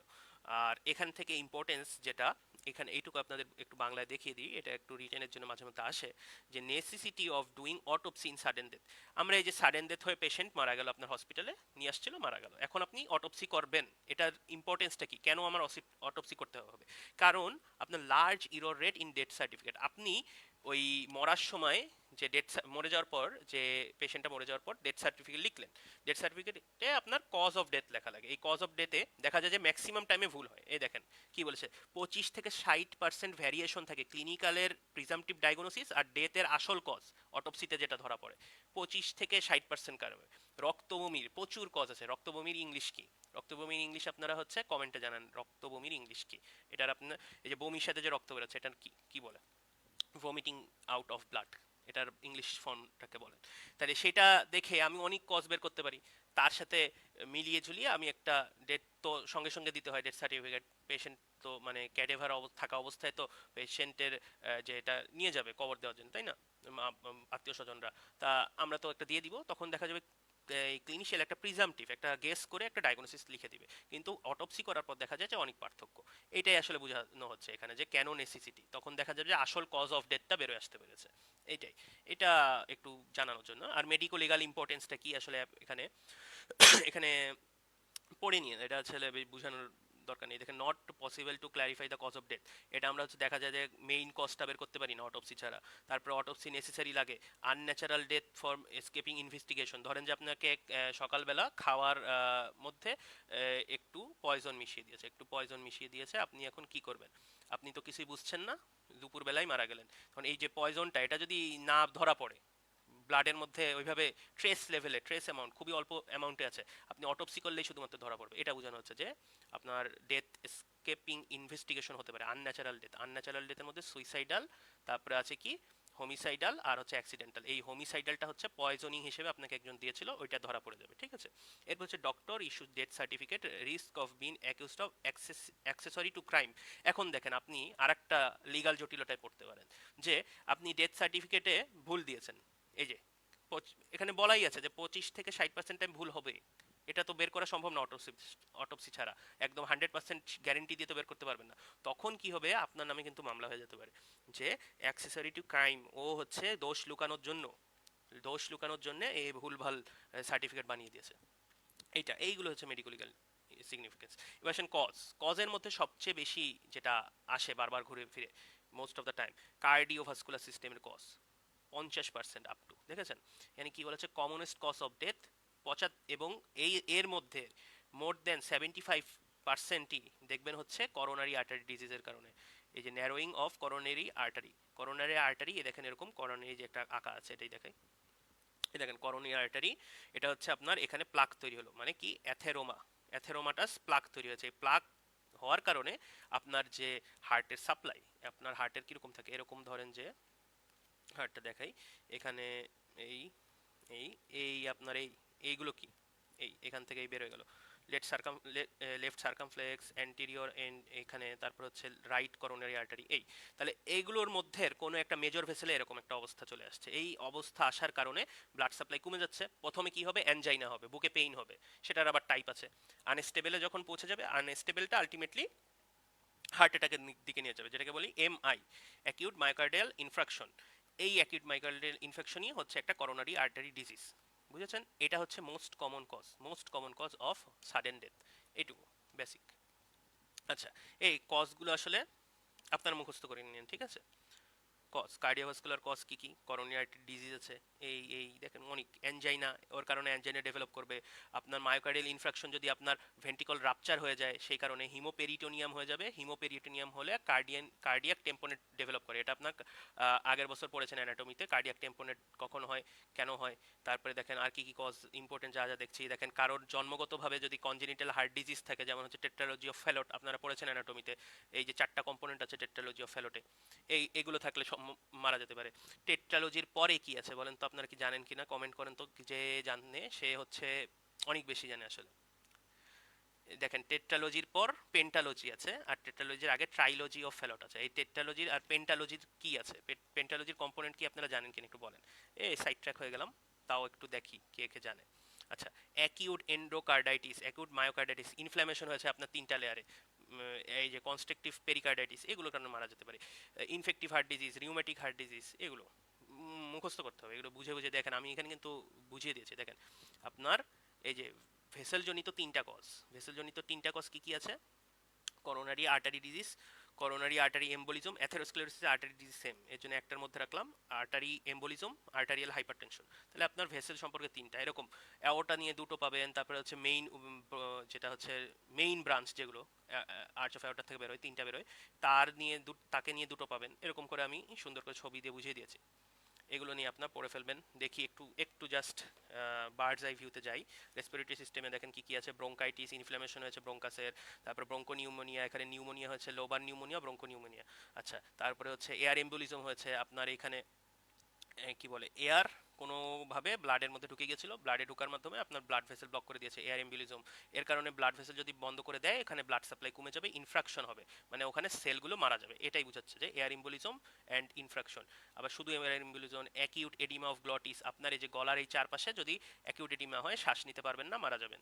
তারপরে অ্যাকিউট এডিমা অফ লাংয়ে পানি জমে গিয়েছে, মানে হচ্ছে নিউমোনিয়ার কারণে হতে পারে সেটা। তারপর হচ্ছে লাং অ্যাবসেস, মানে হচ্ছে কোনো অ্যাবসেস হয়েছে। তারপরে ম্যাসিভ কলাপস মানে পুরোটা চুপসে গিয়েছে, শ্বাস প্রশ্বাস নিতে পারবেন না। প্লুরাল ইফিউশন, এখানে পানি জমে গেছে প্লুরাল ক্যাভিটির মধ্যে। তারপরে নিউমোথোরাক্স, বাতাস জমে গিয়েছে। নিওপ্লাজম অফ ব্রোঙ্কাস, এখানে হচ্ছে কোনো ধরনের টিউমার হয়েছে, টিউমার হওয়ার কারণে কম্প্রেশন করেছে আপনার যে ভোকাল কর্ডের, এখানে যদি হয় তাহলে ভোকাল কর্ড বন্ধ হয়ে যাবে, আপনি কোনো শ্বাস প্রশ্বাস নিতে পারবেন না। এইগুলো আসলে তারপর ফরেন বডি ইম্প্যাক্টেশন হলে কি কি হতে পারে, এভাবে আপনারা পড়ে নিন, ঠিক আছে? আর গেলাম না। দেখেন অনেক কজ আছে, অনেক কজ। প্রথম 3-4টা যেটা আপনার মাথায় থাকবে, 5টার মতো, প্রত্যেকটার জন্য 5টা করে, বেশি লাগবে না, 5টা করে ইম্পর্টেন্ট দেখে মুখস্থ করে ফেলবেন। বুঝে বুঝে পড়তে পারেন, ছবি দেখে পড়তে পারেন, ছবি বানিয়ে নেবেন নিজেদের মতো, মনে রাখতেই হবে, কারণ এটা আসে। আচ্ছা, তারপরে হচ্ছে পোস্টমর্টম কি কি ফাইন্ডিং পাবো, ইম্পর্টেন্ট না, দেখে নিন, দাগিয়ে দিয়েছি, দেখে নিন। এবার হচ্ছে ব্রেইন ডেথ। আপনার ব্রেইন ডেথ এটা সবচেয়ে ইম্পর্টেন্ট যদি বলি, তো এইখানের ডেথ ডায়াগনোসিস, অ্যাপারেন্ট ডেথ, তারপর হচ্ছে সাডেন ডেথ, তারপরে হচ্ছে ডেথের টাইপগুলো, তারপর হচ্ছে ব্রেইন ডেথ। মানে মোস্ট ইম্পর্টেন্টগুলোর মধ্যে একটা ব্রেইন ডেথ। এটা না পারলে হচ্ছে দেখা যাবে যে আপনি ভাইভাই কিন্তু ফেল আসতে পারে, এরকম ইম্পর্টেন্ট একটা টপিক। এখান থেকে রিটেনেও আসে, ভাইভাতেও ধরে। ডেথ ডায়াগনোসিসের জন্য আমরা ওই যে যদি সিএনএস এ চলে যায় ডেথ ডায়াগনোসিসের সময়, তখন কিন্তু আপনার ধরতে পারে। আচ্ছা, দেখি আপনারা কি কমেন্ট করেছেন। স্যার আপনারা অনেক কিছু বলেছেন। হ্যাঁ, হ্যাঁ, হ্যাঁ, ভমিটিং আউট অফ ব্লাড হচ্ছে হিমাটেমেসিস, নট হিমাটোমা। হিমাটোমা হচ্ছে সমস্যা নেই, হিমাটোমা হচ্ছে সাবকিউটিনিয়াস যে ফ্যাট আছে ওখানে যদি সাবকিউটিনিয়াস টিস্যুর মধ্যে যদি হচ্ছে আপনার জমতে থাকে ব্লাড, সেটাকে বলবো হচ্ছে হিমাটোমা, নট হিমাটেমেসিস। হিমাটেমেসিস হচ্ছে আপনার ভমিটিং আউট অফ ব্লাড হচ্ছে হিমাটেমেসিস। তারপরে আপনার কাশির সাথে যদি ব্লাড যায় হিমোপটাইসিস, হিমোপটাইসিস, ঠিক আছে। আর হচ্ছে আর কি কি আছে এরকম, ধরেন যে হিমাটোকেজিয়া, হিমাটোকেজিয়া হচ্ছে আপনার fresh passing of blood with stool, haematochezia এরকম। তারপরে হচ্ছে আপনার ম্যালেনা, ম্যালেনা হচ্ছে ব্ল্যাক টারি স্টুল, মানে এখানে অল্টার্ড ব্লাড পাস হবে স্টুলের মাধ্যমে। এগুলো সব ক্লিনিক্যাল জিনিসপত্র। এগুলো জাস্ট হচ্ছে একটু কি বলে টিজার ট্রেলার দেয় না মুভি শুরু হওয়ার আগে, অনেক প্রথম আগে টিজার ট্রেলার দেয়, পরে ট্রেলার দেয়, পরে হচ্ছে আসল মুভি আছে, ওইরকম একটু বলে রাখলাম আপনাদের, যাতে হচ্ছে ভাল লাগে বিষয়টা, মজা লাগবে পড়তে। টেট্রালজি অফ ফ্যালট, হ্যাঁ টেট্রালজি অফ ফ্যালটের পরে একটা আছে পেন্টালজি অফ ফ্যালট। ওইটা আমি বলতে চাচ্ছিলাম যে টেট্রালজি অফ ফ্যালট আছে, এটা আমরা সবাই পড়েছি কম বেশি অ্যানাটমিতে। পরে আছে পেন্টালজি অফ ফ্যালট, এটা আপনারা জানেন কিনা, এটা যদি জেনে থাকেন কমেন্ট করেন। এটা বলবো না। আচ্ছা, আচ্ছা ঠিক আছে, কমেন্ট দেখলাম সবাই কম বেশি সবাই দেখছেন, ভালো। আচ্ছা, ব্রেইন ডেথ, সরি, ব্রেইন ডেথের সংজ্ঞা, ব্রেইন ডেথের সংজ্ঞা ছাড়া হবে না, ব্রেইন ডেথ লাগবেই সংজ্ঞাটা। It is an irreversible cessation of function of brain. দেখেন এইটুকু ব্যাখ্যা করার কিছু নেই, irreversible function of the brain cessation হয়ে গেছে মানে স্টপ হয়ে গেছে, এটা। পরের টুকু নিয়ে একটু ব্যাখ্যা আছে যে but in truest sense can't said to be a persistent vegetative state of the person. এটুকু আসলে বুঝতে আমার একদম প্রথম দিন যখন পড়েছিলাম তখনও বুঝিনি, টার্মের আগে পড়েছিলাম, আইটেমের আগে পড়েছিলাম বুঝিনি, সেকেন্ড টার্মের আগে রিভিশন দিয়েছিলাম বুঝিনি, ফাইনালে প্রফের আগে গিয়ে বুঝেছি, এরকম একটা বিষয়, বুঝেছেন, এটা আমি বুঝিয়ে দিই। But in truest sense can't said to be a persistent vegetative state. এই পারসিস্টেন্ট ভেজিটেটিভ স্টেট জিনিসটা কি একটু দেখে আসি, না এটা বুঝাতে পারবো না। আচ্ছা, পারসিস্টেন্ট ভেজিটেটিভ স্টেটের আগে একটা ছবি দেখে নেন। এই দেখেন আপনার ডাইমেনশন অফ কনসিয়াসনেস, আপনার কনসিয়াসনেস, যে আপনি যে কনসিয়াস, আপনি যে আমার সাথে কথাবার্তা বলবেন, আমি যখন কোনো কোশ্চেন করবো আপনি উত্তর দিবেন, আপনাকে ব্যথা দিলে আপনি ব্যথা পাবেন, এই সব হচ্ছে কনসিয়াসনেস। এই কনসিয়াসনেসের লেভেল আছে কিছুটা। দেখেন নর্মাল অবস্থায় একটা নর্মাল মানুষ কনসিয়াসনেস অবস্থায় তাকে যখন অ্যারাউজ করা হবে, অ্যারাউজাল মানে হচ্ছে ধরেন যে একটা পিন প্রিক করলাম বা হচ্ছে একটা ঘুষি মারলাম, এটা হচ্ছে অ্যারাউজাল, স্টিমুলাই দিলাম, দিলে সে বুঝতে পারবে এবং সে অ্যাওয়ারনেসও দেখাবে পরিবেশের সাথে। যখন এই যে ব্যথা দিল, উফ করে শব্দ করলো, এটা হচ্ছে অ্যাওয়ারনেস। তাহলে এই দুটোই কিন্তু একদম হাই লেভেলে আছে। দেখেন লেভেল 0 থেকে 100, একদম 100তে থাকবে আপনার, আপনার সবাই 100। কিন্তু যেই ব্যক্তি কোমায় চলে গেছে, তাকে আপনি যদি একটা পিন প্রিক করেন, পিন দিয়ে একটা খোঁচা দেন, ও কোনো ব্যথা পাবে না, ব্যথার বিপরীতে তার কোনো হাতও নড়াবে না। ব্যথা পেলে তো আমরা হাত সরিয়ে নিব, ওটাও করবে না। তাহলে অ্যারাউজালও জিরো, অ্যাওয়ারনেস হচ্ছে একটা কোমার পেশেন্ট হচ্ছে CNS, central nervous system zero, কোনো ফাংশন করছে না, এটাই হচ্ছে কোমা। এখন এই কোমা আর হচ্ছে ভেজিটেটিভ স্টেট এবং কোমা এবং লকড ইন সিনড্রোমের মধ্যে কিছুটা পার্থক্য আছে। এটা দেখেন, ভেজিটেটিভ স্টেট, ভেজিটেটিভ মানে হচ্ছে ভেজিটেবল হয়ে গেছেন আপনি। ভেজিটেবল মানে দেখেন যে ইংলিশ মুভিতে কিন্তু ইউজ করে I am vegetable, quite vegetable, এরকম মানে এরকম না, সেন্টেন্সটা এখন মাথায় আসছে না, মানে ভেজিটেবল ইউজ করে আর কি, মানে বোঝানোর জন্য যে আমার অবস্থা খুবই খারাপ, মানে আমি একদম চলতে পারছি না, খুবই টায়ার্ড, এরকম একটা স্টেটে ভেজিটেবল ইউজ করে থাকে। তাহলে যখন ভেজিটেটিভ স্টেটে যখন পৌঁছে যায়, তখন তাকে অ্যারাউজাল দিলে সে বুঝতে পারে, অ্যারাউজাল দিলে সে বুঝতে পারে, কিন্তু সে কোনো অ্যাওয়ারনেস দেখায় না। এটা হচ্ছে ভেজিটেটিভ স্টেট। মানে সে হচ্ছে আপনি তাকে কোশ্চেন করবেন, সে কিন্তু ব্রেইনে বুঝতে পারছে যে হ্যাঁ আমাকে কোশ্চেন করছে, আমি কিন্তু তার বদলে যে উত্তর দিব সেটা পারবো না। আমাকে ব্যথা দিচ্ছে, আমি বুঝতে পারবো ব্যথা দিচ্ছে, কিন্তু আমি কিছু কোনো রেসপন্স দিতে পারবো না তার বিরুদ্ধে। Awareness zero, awareness zero, arousal আছে, অ্যাওয়ারনেস নেই কোনো, ঠিক আছে। এবার locked in syndrome, locked in syndrome কি মানে, এটা হচ্ছে আপনার মানে সবই আছে, দেখেন অ্যারাউজালও আছে, অ্যাওয়ারনেসও আছে। তাহলে এই যে আপনার কনসিয়াসনেসের সাথে পার্থক্যটি কি, দুটোই তো আছে, আপনার নর্মাল কনসিয়াসনেস আর লকড ইন সিনড্রোম দুটোই সেম বোঝাচ্ছে, কিন্তু পার্থক্য আছে। লকড ইন সিনড্রোমে আপনি মানে আপনাকে যদি খোঁচা দেয়, আপনি হাত নড়াতে পারবেন না, আপনি শুধু চোখ নড়াতে পারবেন, চোখ, আপনার চোখ নড়বে, আপনি কথা শুনবে, সব বুঝবেন, মাথা হালকা নড়ানোর চেষ্টা করবেন, পারবেন না। এটা হচ্ছে লকড ইন সিনড্রোম, মানে শুধু চোখ নড়বে। এটা হচ্ছে লকড ইন সিনড্রোম, এত ডিটেলস বোঝার দরকার নেই। লকড ইন সিনড্রোমে হচ্ছে আপনার বডির মধ্যে আপনি লকড, এরকম একটা স্টেটে বোঝাচ্ছে। আপনি সব আছে, আপনার সেন্স আছে, আপনি কথা বলার চেষ্টাও করতে পারছেন, কথা ব্রেনের মধ্যে বানাতেও পারছেন, মানে আপনি যে যে আপনার যে সেন্টারগুলো থাকে, ল্যাঙ্গুয়েজ সেন্টার, তারপরে আপনার যে কি কি সেন্টার আছে আপনার পড়েছেন না ব্রডম্যান এরিয়াতে, ওই সব সেন্টারগুলো সব ফাংশন করবে, আপনি সব রেডি, কিন্তু মুখ থেকে কোনো শব্দ বেরোচ্ছে না, এটাই হচ্ছে লকড ইন সিনড্রোম, ঠিক আছে। লকড ইন সিনড্রোমে আপনার শুধু চোখ নড়বে, আর কিছুই আপনার বডিতে কোনো কন্ট্রোল নেই, আপনার আপনার বডিতে আপনি লকড। এটা হচ্ছে ভেজিটেটিভ। তাহলে এই চারটা জিনিস বুঝলেন যে আপনার কনসিয়াসনেস কিরকম লেভেলে যেতে পারে, কোন কোন লেভেল অফ কনসিয়াসনেস আছে একটা মানুষের, আরও আছে, এগুলো জাস্ট হচ্ছে ভাইটাল যেগুলো। এখন পারসিস্টেন্ট ভেজিটেটিভ স্টেটটা তাহলে আমরা একটু সংজ্ঞা দিয়ে বুঝাই। In case of cerebral death, আপনার যে এই যে cerebrum, mid brain, ponds, medulla, তাহলে এই সেরেব্রালের সেলগুলো যদি মারা যায়, in case of cortical death, person loses the ability of perception and feeling, thus pass into a deep coma like state, but as the brainstem remains intact, spontaneous respiration is maintained। দেখেন আপনার ব্রেইনের উপরের অংশটুকু মারা গেছে, মারা যাওয়ার কারণে এখানে কি হয়, আমার সব সেন্স আসে পেরিফেরির নার্ভ থেকে ধরেন যে এই যে মাসেল ফাইবার থেকে আপনার এই যে সেন্স নিয়ে এখানে নিয়ে যায়, এটা তো মোটর, সরি এটা তো মোটর হয়ে গেল, আমি ভুল লাগছি। আচ্ছা, এই এই যে আপনার স্কিনের যে আপনার ফ্রি নার্ভ এন্ডিং থেকে পেইন নিয়ে যাবে, স্কিন থেকে ফ্রি নার্ভ এন্ডিং থেকে পেইন নিয়ে যাচ্ছে, এই পেইন নিয়ে ব্রেইনে যে যাবে, যেই সেলরা এইগুলো পাবে সেই সেলরা কিন্তু মারা গিয়েছে। এর কারণে আপনি কোনো পারসেপশন বা ফিলিং আপনার কাজ করবে না, পারসেপশন এবং ফিলিং নাই, কিন্তু আপনার ব্রেইনের উপরের অংশ মারা গেছে মানে সেরেব্রাম, কিন্তু মিড ব্রেইন, তারপর পন্স, মেডুলা মানে ব্রেইন স্টেম বেঁচে আছে। এবং আমরা জানি ব্রেইন স্টেমে অনেকগুলো সেন্টার থাকে, কার্ডিয়াক সেন্টার, রেসপিরেটরি সেন্টার, এবং এই সেন্টারগুলো বেঁচে থাকার কারণে, এই ইনট্যাক্ট থাকার কারণে আপনার রেসপিরেশন মেনটেন থাকবে এবং আপনি বেঁচে থাকবেন। এটাই হচ্ছে ভেজিটেটিভ স্টেপ, ভেজিটেটিভ। আর ব্রেইন স্টেম বন্ধ হয়ে যাওয়া মানে আপনি হচ্ছে কোমায় চলে যাচ্ছেন, আলটিমেটলি আপনি ডেথে চলে যেতে পারেন। কোমার থেকে ফেরত আসা খুবই কষ্ট, কিন্তু ভেজিটেটিভ স্টেট থেকে কিন্তু মাঝে মধ্যে আসতে পারে। কোমা হচ্ছে সবচেয়ে হার্ড, কোমা থেকে আসা সবচেয়ে কঠিন। ভেজিটেটিভ স্টেট, তারপরে হচ্ছে লকড ইন স্টেম সবচেয়ে সহজ, লকড ইন সিনড্রোম থেকে ফেরত আসা। দেখেন এখানে কিন্তু বলেছে যে ভেজিটেটিভ স্টেট যদি 4 উইকের বেশি পারসিস্ট করে সেই ক্ষেত্রে ধরে নেওয়া হয়েছে পার্মানেন্ট, তার আগে অবশ্যই ফেরত আসার কথা। যদি না আসে তার মানে বুঝবেন আলটিমেটলি কোমার দিকে ধাবিত হচ্ছে তার ব্রেইন, কোমায় চলে যাবে। কোমায় চলে গেলে সে আর হচ্ছে আপনার বাইরের থেকে রেসপিরেশন মেনটেন করে দেওয়া লাগবে, সার্কুলেশন মেনটেন করে দেওয়া লাগবে, আর বেঁচে আসার সম্ভাবনা এরকম নাই। এটা হচ্ছে কোমা। আচ্ছা, এইবার দেখেন, এবার বুঝতে পারবেন irreversible cessation of the function of brain, পুরো ব্রেইনের ফাংশন ইররিভার্সিবলি সিজেশন হয়ে গেছে, এবং আমরা এমন একটা অবস্থায় চলে গেছে, ট্রুয়েসেন্সে আমরা বলতে পারবো না যে সে পারসিস্টেন্ট ভেজিটেটিভ স্টেটে আছে।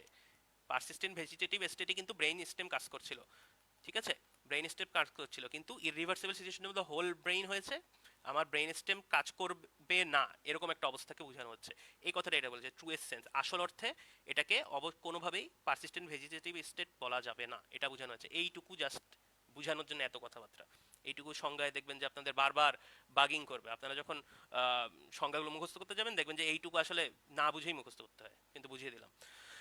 এখন দেখেন 1980 দশকে দেখেন কি বলছে যে এই যে এখানে একটা নিউরোলজিক্যাল ডেফিনেশন দিয়েছে UDDA, uniform determination of death act. এটা হচ্ছে আমেরিকার একটা সংস্থা যারা হচ্ছে এরকম একটা ডেফিনেশন দিয়েছে, irreversible cessation of all function of entire brain including brain stem. যখন আপনার ব্রেন স্টেম সহ বন্ধ হবে তখন আপনাকে ডেথ বলা হবে। ওই একই কথা চলে আসছে যে এইটুকু বন্ধ হলে আপনার সেরেব্রাল ডেথ, এখানে এইটুকু এখনো ফাংশন, তাহলে আপনার রেসপিরেশন, আপনার লাং এর ফাংশন এখনো চলছে, তার মানে আপনি এখনো মরেননি। আপনার বডি আপনার লাংসকে কার্যকর রেখেছে, এর কারণে আপনি শ্বাস প্রশ্বাস নিচ্ছেন, অক্সিজেন যাচ্ছে, আপনার বডি এখনো চলবে, কিন্তু জাস্ট আপনার পারসেপশন নাই, আপনার কোনো মোটর ফাংশন নাই, আপনি শুয়ে পড়ে থাকবেন। এটাই এইটা সহ যখন মরবে, এটা সহ যখন আপনার কার্যক্রম বন্ধ হবে তখনই আমি ডেথের ব্রেইন ডেথ বলবো। এই কনসেপ্টটা ক্লিয়ার কিনা? এই কনসেপ্টটা বোঝা খুবই ইম্পর্টেন্ট, এই কনসেপ্ট না বুঝেই লোকজনরা পাশ করে যায়। আচ্ছা, এবার আসেন টাইপ। এইবার যখন বুঝাচ্ছে সে এবার সব পারবেন। টাইপ দেখেন, cortical cerebral death. Cortical cerebral death হলে আমরা কি জানি যে পারসিস্টেন্ট ভেজিটেটিভ স্টেট, পিভিএস এ চলে যায় পেশেন্ট।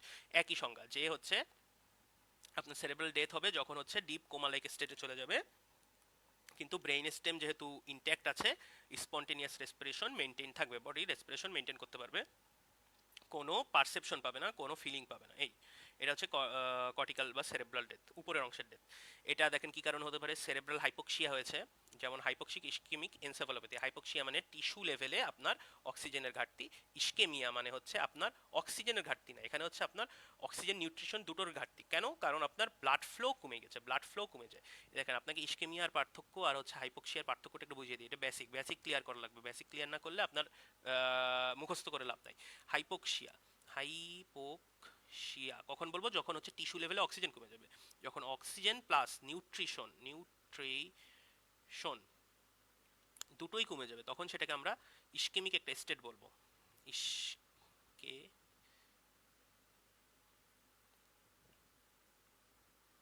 ইস্কেমিয়া, ঠিক আছে, ইস্কেমিয়া। এখন এই হলো আপনার বেসিক কনসেপ্ট, দুটোর মধ্যে পার্থক্য কি। আর ইস্কেমিয়ার সংজ্ঞাটা যদি বলি, ইস্কেমিয়া মানেই এটা না যে হচ্ছে অক্সিজেন, এটা সংজ্ঞা কি, হাইপোক্সিয়ার সংজ্ঞা হচ্ছে আপনার decreased oxygen at the tissue level, ঠিক আছে, এটার সাথে এই সংজ্ঞাটা মিলে যায়, কিন্তু এটা সংজ্ঞা না, এটা হচ্ছে জাস্ট একটা কজ। সংজ্ঞা হচ্ছে আপনার একটা decreased blood flow, decreased blood flow at a tissue due to arterial occlusion or venous drainage occlusion. এই দুটো, হয় আর্টারি বন্ধ হয়ে গেছে, এর কারণে আপনার ব্লাডই যেতে পারছে না একটা টিস্যুতে, একটা টিস্যু ধরেন হচ্ছে লিভারে যেতে পারছে না, হেপাটিক আর্টারি বন্ধ হয়ে গেছে। আবার যদি হচ্ছে দেখা যায় যে হেপাটিক ভেইন বন্ধ হয়ে গেছে, সেই ক্ষেত্রেও কিন্তু আপনার যে ব্লাডটা আসবে, কিন্তু অক্সিজেনেটেড ব্লাড আবার যেতে পারবে না, ডিঅক্সিজেনেটেড ব্লাড আবার ফেরত যেতে পারবে না। ডিঅক্সিজেনেটেড ব্লাড যদি ফেরত না যেতে পারে, সেক্ষেত্রে ওই পার্টটুকু একটা কনজেস্টিভ স্টেটে পৌঁছে যাবে, মানে ওখানেও ব্লাড কোনো নিউট্রিশন আলটিমেটলি যাবে না। এটা হচ্ছে ডিক্রিজ ব্লাড ফ্লো, মানে হচ্ছে ইস্কেমিয়া। এবং যদি ব্লাড ফ্লো কমে যায়, তাহলে ব্লাডের মধ্যে থাকে অক্সিজেন, ব্লাডের মধ্যে থাকে নিউট্রিশন। তাহলে বুঝা গেল কেন আমি প্রথমে বললাম যে নিউট্রিশন এবং অক্সিজেন দুটোই কমে যায়। তাহলে এসে এরকম ইস্কেমিক এবং হাইপোক্সিক স্টেটে যদি পড়ে যায় ব্রেইনটা, সেই ক্ষেত্রে আমরা হচ্ছে কর্টিক্যাল ডেথ পেতে পারি। এবার বেসিক ক্লিয়ার করে আমরা আগাবো। হাইপোক্সিক ইস্কেমিক এনসেফালোপ্যাথি, ঠিক আছে। টক্সিক কন্ডিশন, কোন কোন toxic condition? Carbon monoxide poisoning. আমরা জানি যে কার্বন মনোক্সাইড পয়জনিং হলে অ্যানোক্সিয়া পর্যন্ত ডেভেলপ করতে পারে, কারণ হিমোগ্লোবিন হচ্ছে অক্সিজেনকে বাইন্ড করবে, যার যত বেশি পোটেন্ট, তার থেকে কার্বন মনোক্সাইড গিয়ে সরিয়ে দিয়ে বসে পড়বে, এর কারণে অক্সিজেন ডেলিভার করতে পারবে না, ঠিক আছে। তারপর ওপিওয়েড সেডেটিভ, এটাও বারবিচুরেট, সেম। এই দুইজনকে দেখেন, ওপিওয়েড তারপরে বারবিচুরেট, ওপিওয়েড এর বারবিচুরেট দুইজনই কিন্তু সেন্ট্রাল নার্ভাস সিস্টেমকে ডিপ্রেশন করে দেয়। এই ডিপ্রেশন করার কারণে আপনার কর্টিক্যাল ডেথ, যদি ওভারডোজ হয়ে যায় সেই ক্ষেত্রে ডেথ হতে পারে। আচ্ছা, এরপরে হচ্ছে ডিপ্রেশন বলতে হচ্ছে কার্যক্ষমতা কমিয়ে দেয়। আর হচ্ছে ওয়াইড স্প্রেড ব্রেইন ইনজুরি, পুরো ব্রেইন ধরে যদি একটা ছোটখাটো ইনজুরি হয়। আচ্ছা, এই গেল কাজ। আর হচ্ছে এখানে দেখেন ভেজিটেটিভ স্টেটে থাকবে পেশেন্টটা, রেসপিরেশন কন্টিনিউ হবে, কিন্তু পারসেপশন কোনো নাই, কোনো ফিলিং নাই, এই কথাটা অনেকবার বললাম, এটা বুঝতে হবে। আর হচ্ছে যেহেতু ব্রেইন স্টেম ইনট্যাক্ট আছে, সেই কারণে আমরা রেসপিরেশন চলবে, সার্কুলেশন চলবে, চোখ বন্ধ করতে পারবে, ক্লোজ করতে পারবে, ওপেন করতে পারবে, মানে ঢোক গিলতে পারবে, সলো করতে পারবে। তারপরে হচ্ছে মেক ফেসিয়াল মুভমেন্ট করতে পারবে ফেসিয়াল। কেন এইগুলো পারবে? প্রথমটা তো বুঝলাম হচ্ছে সেন্টার আছে, আর এগুলো পারবে হচ্ছে কারণ আপনার এই যে আমরা জানি যে সেরেব্রাল নার্ভাস সিস্টেম, সিএনএস এর এই যে আমার ক্রেনিয়াল নার্ভ আছে 12 জোড়া, 12 পেয়ার, এর মধ্যে তিন চার আসে মিড ব্রেইন থেকে, তারপরে 5 6 7 8 এরা আসে হচ্ছে পন্স থেকে, মেডুলা আসে 11 12, মনে পড়ে? তাহলে এরা যেহেতু ব্রেইন স্টেমের মধ্যে এরা আছে, তাহলে এদের ফাংশন কি? 3 4-এর ফাংশন কিন্তু চোখের কাজ, তারপরে 7-এর হচ্ছে ফেসিয়াল গ্রিমেন্সের কাজ, তারপরে এরকম কাজ, ফলোয়ার কাজ, এর জন্য এগুলো করতে পারবে। কিন্তু উপরের ব্রেইনের যে হায়ার লেভেল ব্রেইনের কাজ, ওগুলো সব বন্ধ হয়ে যাবে। এটা হচ্ছে আপনার সেরেব্রাল ডেথ বা পারসিস্টেন্ট ভেজিটেটিভ স্টেট। আপনারা এটাকে বা বলেন না, ঠিক আছে? বা মানে হচ্ছে কর্টিক্যাল বা সেরেব্রাল ডেথ বা পারসিস্টেন্ট ভেজিটেটিভ স্টেট বলেন না, এটা হচ্ছে একটা ব্রেইন ডেথের টাইপ। আর পারসিস্টেন্ট ভেজিটেটিভ স্টেট আর সেরেব্রাল ডেথ হলেই পারসিস্টেন্ট ভেজিটেটিভ স্টেটে যাবে পেশেন্টটা, এর কারণ এটা কিন্তু আলাদা জিনিস, মানে একই অর্থ বাট ডিফারেন্ট জিনিস, এটা একটু বুঝতে হবে, ঠিক আছে। তারপর ব্রেইন স্টেম ডেথ, এইটা হচ্ছে আপনার রিয়েল ব্রেইন ডেথ, ঠিক আছে। আমরা একটু আগে দেখেছিলাম যে ইউডিডিএ থেকে আপনার এই সংজ্ঞাটাই দেওয়া হয়েছে যে ব্রেইন ডেথের সংজ্ঞাতে ব্রেইন স্টেম ডেথটা বলা হবে। দেখেন, ইন্ট্রাক্রেনিয়াল প্রেশার বেড়ে গেলে বা সেরিব্রাল এডিমা হলে, প্রেশার যদি বেড়ে যাচ্ছে, প্রেশার পড়বে ব্রেইনের উপর, এবং অবশ্যই মিড ব্রেইনের উপর তখন প্রেশার পড়বে, তখন মারা যেতে পারে। সেরিব্রাল এডিমাতেও আপনার প্রেশার বেড়ে যায়। তারপর ইন্ট্রাক্রেনিয়াল হিমোরেজ, প্রেশার বেড়ে যেতে পারে। ট্রমা, কোনো ব্যথা পেয়েছে, এইখানে যদি ব্যথাটা লাগে, ট্রমা কোনো আঘাত লাগে, মারা যাবে। Hypoxia, hypoxic ischaemic encephalopathy, same. এটা যদি হচ্ছে সেরেব্রাল পর্যন্ত কন্টেইন থাকে, তাহলে সেরেব্রাল ডেথ। আর যদি সেটা চলে আসে হচ্ছে ব্রেইন স্টেমে, তাহলে সেটার ডেথ। এই যে অক্সিজেন কমে যাচ্ছে, ইনফেকশন যদি হয় পোলিওতে, অ্যাকিউট পোলিও এনসেফালাইটিস। পোলিও একটা খুবই বিপজ্জনক একটা রোগ ছিল, কিন্তু এটা আমরা জানি ইরেডিকেশন করা হয়েছে। এখন শুধুমাত্র পাকিস্তান আর আফগানিস্তান এই জায়গায় হচ্ছে পোলিও আছে। কেন আছে সেটারও একটা কাহিনী আছে, আপনাদের পরে একদিন বলবো হয়তো। পুরো পৃথিবীর থেকে পোলিও এখন ইরেডিকেটেড, এখন আর পোলিও হয় না, কিন্তু পাকিস্তান আর আফগানিস্তানে হয়। সেটার একটা খুবই কাহিনী আছে, আপনারা দেখেন, সার্চ টার্চ করে দেখেন যে কেন পাকিস্তান আর আফগানিস্তানে এখনো পোলিও আছে। আচ্ছা দেখেন, তারপরে ব্রেইন স্টেম ডেথে বলা হচ্ছে cerebrum may be intact but functioning cut off. দেখেন এখানে প্রথমে সেরেব্রামটা নষ্ট হয়েছিল, আমরা বলে দিয়েছি সেরেব্রাল ডেথ, কিন্তু এখানে নষ্ট হলো হচ্ছে ব্রেইন স্টেম। কই ছবি, আচ্ছা এই ধরেন এই যে ব্রেইন স্টেম নষ্ট হয়েছে, ব্রেইন স্টেম নষ্ট হয়েছে, তখন আমাদের কি হবে, ফাংশনালি কাট অফ হয়ে যাবে আপনার সেরেব্রামটা। মানে আপনি এই যে ধরেন এই যে ব্রেইন, এই ব্রেনের এইটুকু নষ্ট হয়ে গেছে, কিন্তু আমরা জানি সব ফাইবার এইখান দিয়েই নামে আবার এইখান দিয়েই ওঠে, তা এরা যদি নষ্ট হয়ে যায় তাহলে ফাংশনালি একেও আমরা ডেথ বলে দিব, ফাংশনালি এও মারা গিয়েছে। কোনো আঘাত পাইনি, সেল নষ্ট হয়নি, কিন্তু সেল যে কাজ করবে সে তো কাজই করতে পারবে না, কারণ সব ফাইবার কিন্তু ব্রেইন স্টেম দিয়ে নিচে নামে উপরে ওঠে, তাহলে ফাংশনালি কাট অফ হয়ে গেছে। লস অফ ভাইটাল সেন্টার, আমরা কি বলেছি, ওখানে সব সেন্টারগুলো থাকে, সেন্টারগুলো চলে যাবে, আপনার এই অবস্থা খারাপ। তারপরে দেখেন অ্যাসেন্ডিং রেটিকুলার অ্যাক্টিভেটিং সিস্টেম, এটা বন্ধ হয়ে যাবে। অ্যাসেন্ডিং রেটিকুলার অ্যাক্টিভেটিং সিস্টেম আমরা পড়েছি অ্যানাটমিতে, যে এটা হচ্ছে আপনার কনসিয়াসনেসকে টিকিয়ে রাখে, মানে আপনার ঘুম এবং ঘুম থেকে উঠা এই পুরোটা মেনটেন করে হচ্ছে ARAS, ascending reticular activating system. এটাও নষ্ট হয়ে যাবে, কারণ এটাও আপনার ব্রেইন স্টেমের মধ্যেই অবস্থিত। এবং ইরিভার্সিবল কোমাটোসে চলে যাবে পেশেন্টের, পার্মানেন্ট লস অফ কনসিয়াসনেস হয়ে যাবে, কনসিয়াসনেস পার্মানেন্ট লস, একে আর জীবনও ফেরত আনা সম্ভব না। ইনক্যাপেবল অফ স্পন্টেনিয়াস ব্রিদিং, সে নিজে ব্রিথ করতে পারবে না, তখন আমাকে হচ্ছে অবশ্যই যদি বাঁচিয়ে রাখার চেষ্টা করি আর্টিফিশিয়াল দিয়ে বাঁচাতে হবে। এরপরে দেখা যাবে যে একে তো আর ওইভাবে আপনাকে আর্টিফিশিয়ালি সব মেনটেন করা লাগবে, আলটিমেটলি পেশেন্ট তখন বলা হবে যে কোমায় চলে গেছে। এরপরে ওই যে আমরা যে ডিসিশন নিই আসলে কি রাখা যাবে নাকি ডিগনিটির সাথে, আমরা হচ্ছে খুলে দিব আপনার যে ধরেন যে ভেন্টিলেটরটা খুলে দিল, তারপরে হার্ট পাম্পিং মেশিনটা খুলে দিল, খুলে দেওয়ার পর অটোমেটিক কিছুক্ষণের মধ্যে মারা যাবে, এটা আমরা আগের দিনই বলেছিলাম। আচ্ছা, এবার দেখেন হোল ব্রেইন ডেথ বা মিক্স ডেথ, এই দুটো যদি একসাথে হয়, ব্রেইনের স্টেমেও আঘাত পেয়েছে, কর্টিক্যাল সেরেব্রাল ডেথ এখানেও আঘাত পেয়েছে, তাহলে হচ্ছে হোল বা মিক্সড বা combined cerebral and brain stem death. এটা অ্যানোক্সিয়া, পুরো আপনার ব্লাড ভেসেলে আপনার পুরো অক্সিজেনের পরিমাণ জিরো, ঠিক আছে, তাহলে আপনার টিস্যু লেভেলে জিরো, জিরো অক্সিজেন একদম জিরো, তার মানে হচ্ছে অ্যানোক্সিয়া, মানে আপনার পুরো ব্রেইনেই আপনার অক্সিজেন জিরো হয়ে গেছে, আপনি মারা যাবেন, এই যে সব বন্ধ হয়ে যাবে, পার্মানেন্ট সিচুয়েশন অফ সেরেব্রাম, সেরেবেলাম এবং ব্রেন স্টেম সব একসাথে বন্ধ হয়ে যাবে, আলটিমেটলি মারা যাবে। আচ্ছা, এরপরে দেখেন পার্থক্যটা একটু দেখে নিয়েন, অনেক কথাবার্তা বলেছি, এর মধ্যে চলে আসছে আশা করি সবগুলো। প্যাটার্নে বলা হচ্ছে ডোন্ট লিড টু, আচ্ছা এখানে একটা জিনিস বোঝানোর আছে যে কর্টিক্যাল বা সেরেব্রাল ব্রেন ডেথ যখন হয় সেটা কিন্তু ব্রেইন হোল ব্রেন ডেথের দিকে নিয়ে যায় না, মানে আপনার ব্রেইন কর্টিক্যাল হয়েছে আর কি বেঁচে থাকে, ব্রেইন স্টেম কর্টিক্যাল ডেথ হয়েছে, কিন্তু ব্রেইন স্টেম কিন্তু নষ্ট হবে না, ব্রেইন স্টেম থেকে যাবে, কোনো প্রবলেম হবে না, কিন্তু ব্রেইন স্টেম যদি নষ্ট হয়ে যায় সেই ক্ষেত্রে কিন্তু কর্টিক্যাল ডেথও হতে পারে, এটা আমরা একটু আগে বলে এসেছি। দেখেন রেসপিরেটরি সেন্টার লস হবে, প্রথমে তো ফাংশনালি কাট অফ, সে প্রথমেই কর্ম বন্ধ হয়ে যাবে সব, এই যে ফাংশনালি কাট অফ। আবার দেখা যাবে সেলগুলো মারাও যাবে, কিভাবে মারা যাবে, রেসপিরেশন সেন্টার যদি লস হয় কোনো রেসপিরেশন হবে না, সেরেব্রাল কর্টেক্সে তখন কোনো অক্সিজেন যদি না পায় হাইপোক্সিক একটা স্টেটে চলে যাবে, হাইপোক্সিয়া হয়ে গেলে আলটিমেটলি কর্টিক্যাল ডেথ হবে, এবং হোল ডেথ, ওটা যদি দুটো একসাথে কি বলবো, হোল ব্রেইন ডেথ, ঠিক আছে, এই জিনিসটা একটু বোঝানোর, আর সব পারবেন। এই দেখেন এখানে আরেকটা জিনিস, total loss of power and perception, এখন এখন ওর পারসেপশন থাকবে না, অ্যাওয়ারনেস থাকবে না। আর এখানে হচ্ছে loss of consciousness, awareness arousal সব বন্ধ থাকবে, এখানে কিন্তু অ্যারাউজাল ইনট্যাক্ট, অ্যারাউজাল ইনট্যাক্ট, ঠিক আছে। আচ্ছা, কারণ আপনার ওই যে ব্রেইন স্টেম দ্বারা কিছু রিফ্লেক্স কিন্তু নিয়ন্ত্রণ হয়, আপনারা জানেন কিনা, এই যে নিচেই আছে, ব্রেইন স্টেম দ্বারা পিউপিলারি লাইট রিফ্লেক্স হয়, তারপরে আপনার কর্নিয়াল রিফ্লেক্স, ভেস্টিবুলো অকুলার, গ্রিমেন্স, গ্যাক বা কফ রিফ্লেক্স, এই রিফ্লেক্সগুলো কিন্তু আপনার ব্রেইন স্টেম দ্বারা নিয়ন্ত্রিত হয়। তাহলে আমি যদি এই পিউপিল মানে একটা লাইট মারি চোখে, তাহলে চোখ কিন্তু হচ্ছে পিউপিল কনস্ট্রিক্ট করে যাবে, তার মানে কি আপনার arousal intact, brain stem dead, persistent vegetative state যেটা বলেছিলাম, persistent vegetative arousal intact, awareness zero, সে কিছুই করতে পারবে না, এইটাই। এটা একটু দেখে নিন, মানে পাঁচটা ব্রেইন স্টেম রিফ্লেক্স, নাম, শুধু নাম, কিচ্ছু লাগবে না, pupillary, corneal, vestibulo ocular, grimace, gag and cough reflex, এই শেষ।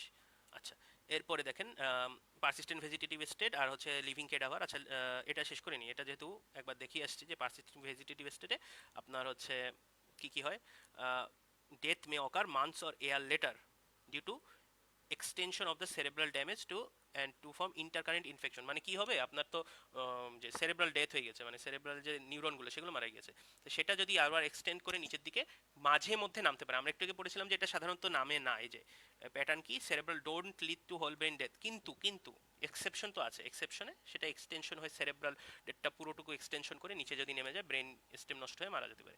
আবার ইনফেকশন, তার হচ্ছে ইনফেকশন হওয়ার সম্ভাবনা অনেক বেশি, মারা যেতে পারে, কারণ সে তো নিজে কোনো সলোইং করতে পারে না, আমাদের হচ্ছে খাবার দেওয়া লাগে। দেখা যায় যদি কোনোভাবে গ্যাগ রিফ্লেক্সের মাধ্যমে উপরে উঠে আসে, গ্যাগ রিফ্লেক্স জানি আমরা ব্রেইন স্টেম দিয়ে নিয়ন্ত্রিত, ব্রেইন স্টেম যেহেতু আছে গ্যাগ রিফ্লেক্স হবে, গ্যাগ রিফ্লেক্স হয় সেটা যদি আমার শ্বাসনালীর মধ্যে ঢুকে যায়, সে হচ্ছে শ্বাসনালীতে হয় নিউমোনিয়া হয়ে যাবে, না ওই সময়ই হচ্ছে দম আটকে মারা যেতে পারে। তাহলে এই যে এখান থেকে ইনফেকশনের কথাটা চলে আসছে, আরও এক্সাম্পল আছে।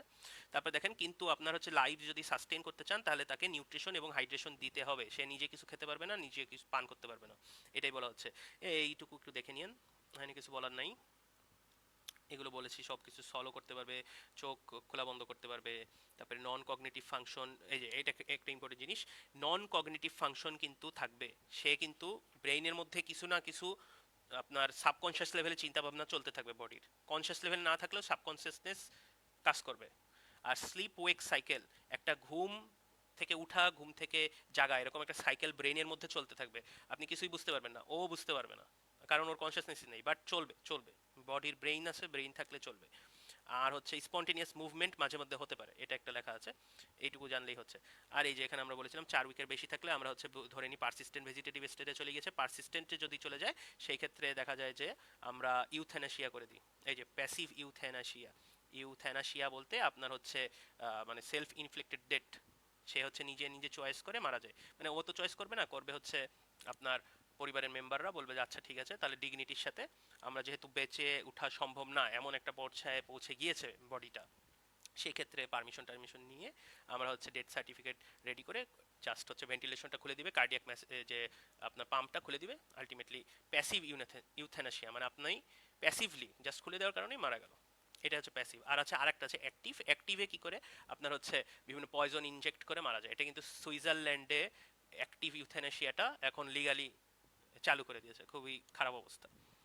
আচ্ছা, এবার আসেন লিভিং ক্যাডাভার, লিভিং ক্যাডাভারটা বুঝতে হবে, the person whose brain death has already occurred but circulated এই দেখেন ব্রেইন লিভিং ক্যাডাভার, মানে দেখেন লিভিং শব্দটা আসছে মানে বেঁচে আছে, কিন্তু ক্যাডাভার একটা প্যারাডক্সিক্যাল কথাবার্তা। কখন হবে? যখন পার্সনের ব্রেইন ডেথ হয়ে গিয়েছে অলরেডি, কিন্তু আমি এমন অবস্থায় রেখে দিয়েছি সার্কুলেটরি রেসপিরেটরি সেন্টার এখনো মেনটেন হচ্ছে, মানে সেন্টার না সরি, সার্কুলেশন এবং রেসপিরেশন এখনো মেনটেন হচ্ছে for the purpose of organ transplantation, organ transplantation করব, এর কারণে আমি হচ্ছে আমার এই ভেন্টিলেশন এবং হচ্ছে আপনার কার্ডিয়াক পাম্প এখনো চালু রেখেছি, চালু রাখার কারণে আপনার পুরো বডিতে কিন্তু অক্সিজেন সাপ্লাই যাচ্ছে। কিন্তু কিন্তু কি বলেছে যে ব্রেইন ডেথ হয়ে গেছে, ব্রেইন ডেথ মানে কি? আসলেই সোমাটিক ডেথ, সোমাটিক ডেথ, কারণ আমরা ব্রেইন ডেথ দিয়েই হচ্ছে সোমাটিক ডেথকে ডায়াগনোসিস করি, তার মানে মৃত্যুবরণ হয়ে গেছে, বেঁচে ফেরত আসা সম্ভব না, এইরকম একটা অবস্থা। বাট আমার সার্কুলেশন এবং রেসপিরেশন মেনটেন করে রাখা হয়েছে বিভিন্ন পাম্প টাম দিয়ে, যে সেটাকে কেন করে রেখেছি? অর্গান ট্রান্সপ্লান্টেশনের জন্য। এখন এই যে যে অর্গান ট্রান্সপ্লেশন করবে এই ডোনারটাকে বলা হবে বিটিং হার্ট ডোনার বা এটা একটা ক্যাডাভারিক ট্রান্সপ্লান্টেশনের একটা মাধ্যম। বিটিং হার্ট, হার্ট বিট করছে, পাম্প দিয়ে বিট করে রাখা হয়েছে এবং তার অর্গান ট্রান্সপ্ল্যান্ট করব আমরা, কিন্তু মারা গিয়েছে, এর কারণেই এই জিনিসটা হচ্ছে লিভিং, সে artificially living but really a cadaver, living cadaver, ঠিক আছে? বুঝলেন? এইখানে বলা হচ্ছে কেন আমরা আর্টিফিশিয়ালি মেনটেন করে রাখবো, আমরা তো মরার কিছুক্ষণ পরেও হচ্ছে লিভারটা খুলে নিয়ে গিয়ে আরেকজনের বডিতে লাগিয়ে দিতে পারি, কিন্তু কেন করব? কারণ to keep the cell of the organ living for better cadaveric transplant, better cadaveric transplantation হবে, কারণ অক্সিজেন যদি পেতেই থাকে সেই সেলগুলো তো কোনো ক্ষতিই হবে না, তাহলে আমার ভালো না, এই জিনিসটাই বলা হচ্ছে। এখানে আপনারা পড়ে নিয়েন, এখানে বলছে বিটিং হার্ট ডোনারটা ওই যে ফুললি অক্সিজেনেটেড স্টেটে আমরা হচ্ছে ভেন্টিলেশন থাকা অবস্থায় আমরা অর্গান ট্রান্সপ্লান্ট করি, লিভার করতে পারি আমরা হচ্ছে স্প্লিন, তারপর আপনার কর্নিয়া, বোন, ভেসেল, অনেক কিছু, প্যানক্রিয়াস। দেখেন এখানে একটা কথা বলা হচ্ছে, every one in some country যেমন Singapore automatically a organ donor by law, মানে ওখানে ল করে দেওয়া হয়েছে যে আপনি মানে মরে যাবেন যখন, ব্রেইন ডেথ হয়ে গেছে ডিক্লেয়ার, তখন আপনার কাছ থেকে ওই যে লিভারটা বা আপনার কর্নিয়াটা খুলে নিবে, নিয়ে হচ্ছে অটোমেটিক্যালি ল ওয়াইজ ওই দেশের ল ওয়াইজ যাদের লাগবে তাদেরকে দিয়ে দেওয়া হবে, ঠিক আছে? এটা হচ্ছে ল করে দেওয়া আছে। তাহলে এই গেল মোটামুটি কথাবার্তা। এরপরে হচ্ছে আপনার ব্রেইন ডেথ কীভাবে ডায়াগনোসিস করব। এখানে দেখেন একটা ফিলাডেলফিয়া প্রোটোকল আছে, এটা আপনারা স্যার ম্যাডাম যেটা পড়তে বলবেন লেকচারে সেটাই আপনারা পড়বেন বা লিখবেন, আপনি তো সব লিখতে পারবেন না, অনেক টাইপের ক্রাইটেরিয়া আছে। দেখেন একটা ফিলাডেলফিয়া প্রোটোকল আছে, একটা হচ্ছে হার্ভার্ড, হার্ভার্ডটা মেইনলি হচ্ছে মেনটেন করে ইউএসএতে। আমরা তাহলে হার্ভার্ডটা একটু দেখি, যে দেখবেন যখন সরি আন রিসেপটিভিটি, কোনো রিসেপশন নাই, কোনো অ্যাওয়ারনেস নাই, তাকে কোনো স্টিমুলাই দিলাম, কোনো কাজ হচ্ছে না। ব্যথা দিলাম, ব্যথার কোনো রেসপন্স নাই। অথবা আনরেসপন্সিভনেস, ওই যে যেটা ব্যথা দিলাম কোনো রেসপন্স পাচ্ছি না, তাহলে এই দুটো যদি পান এটা হচ্ছে ফার্স্ট ক্রাইটেরিয়া।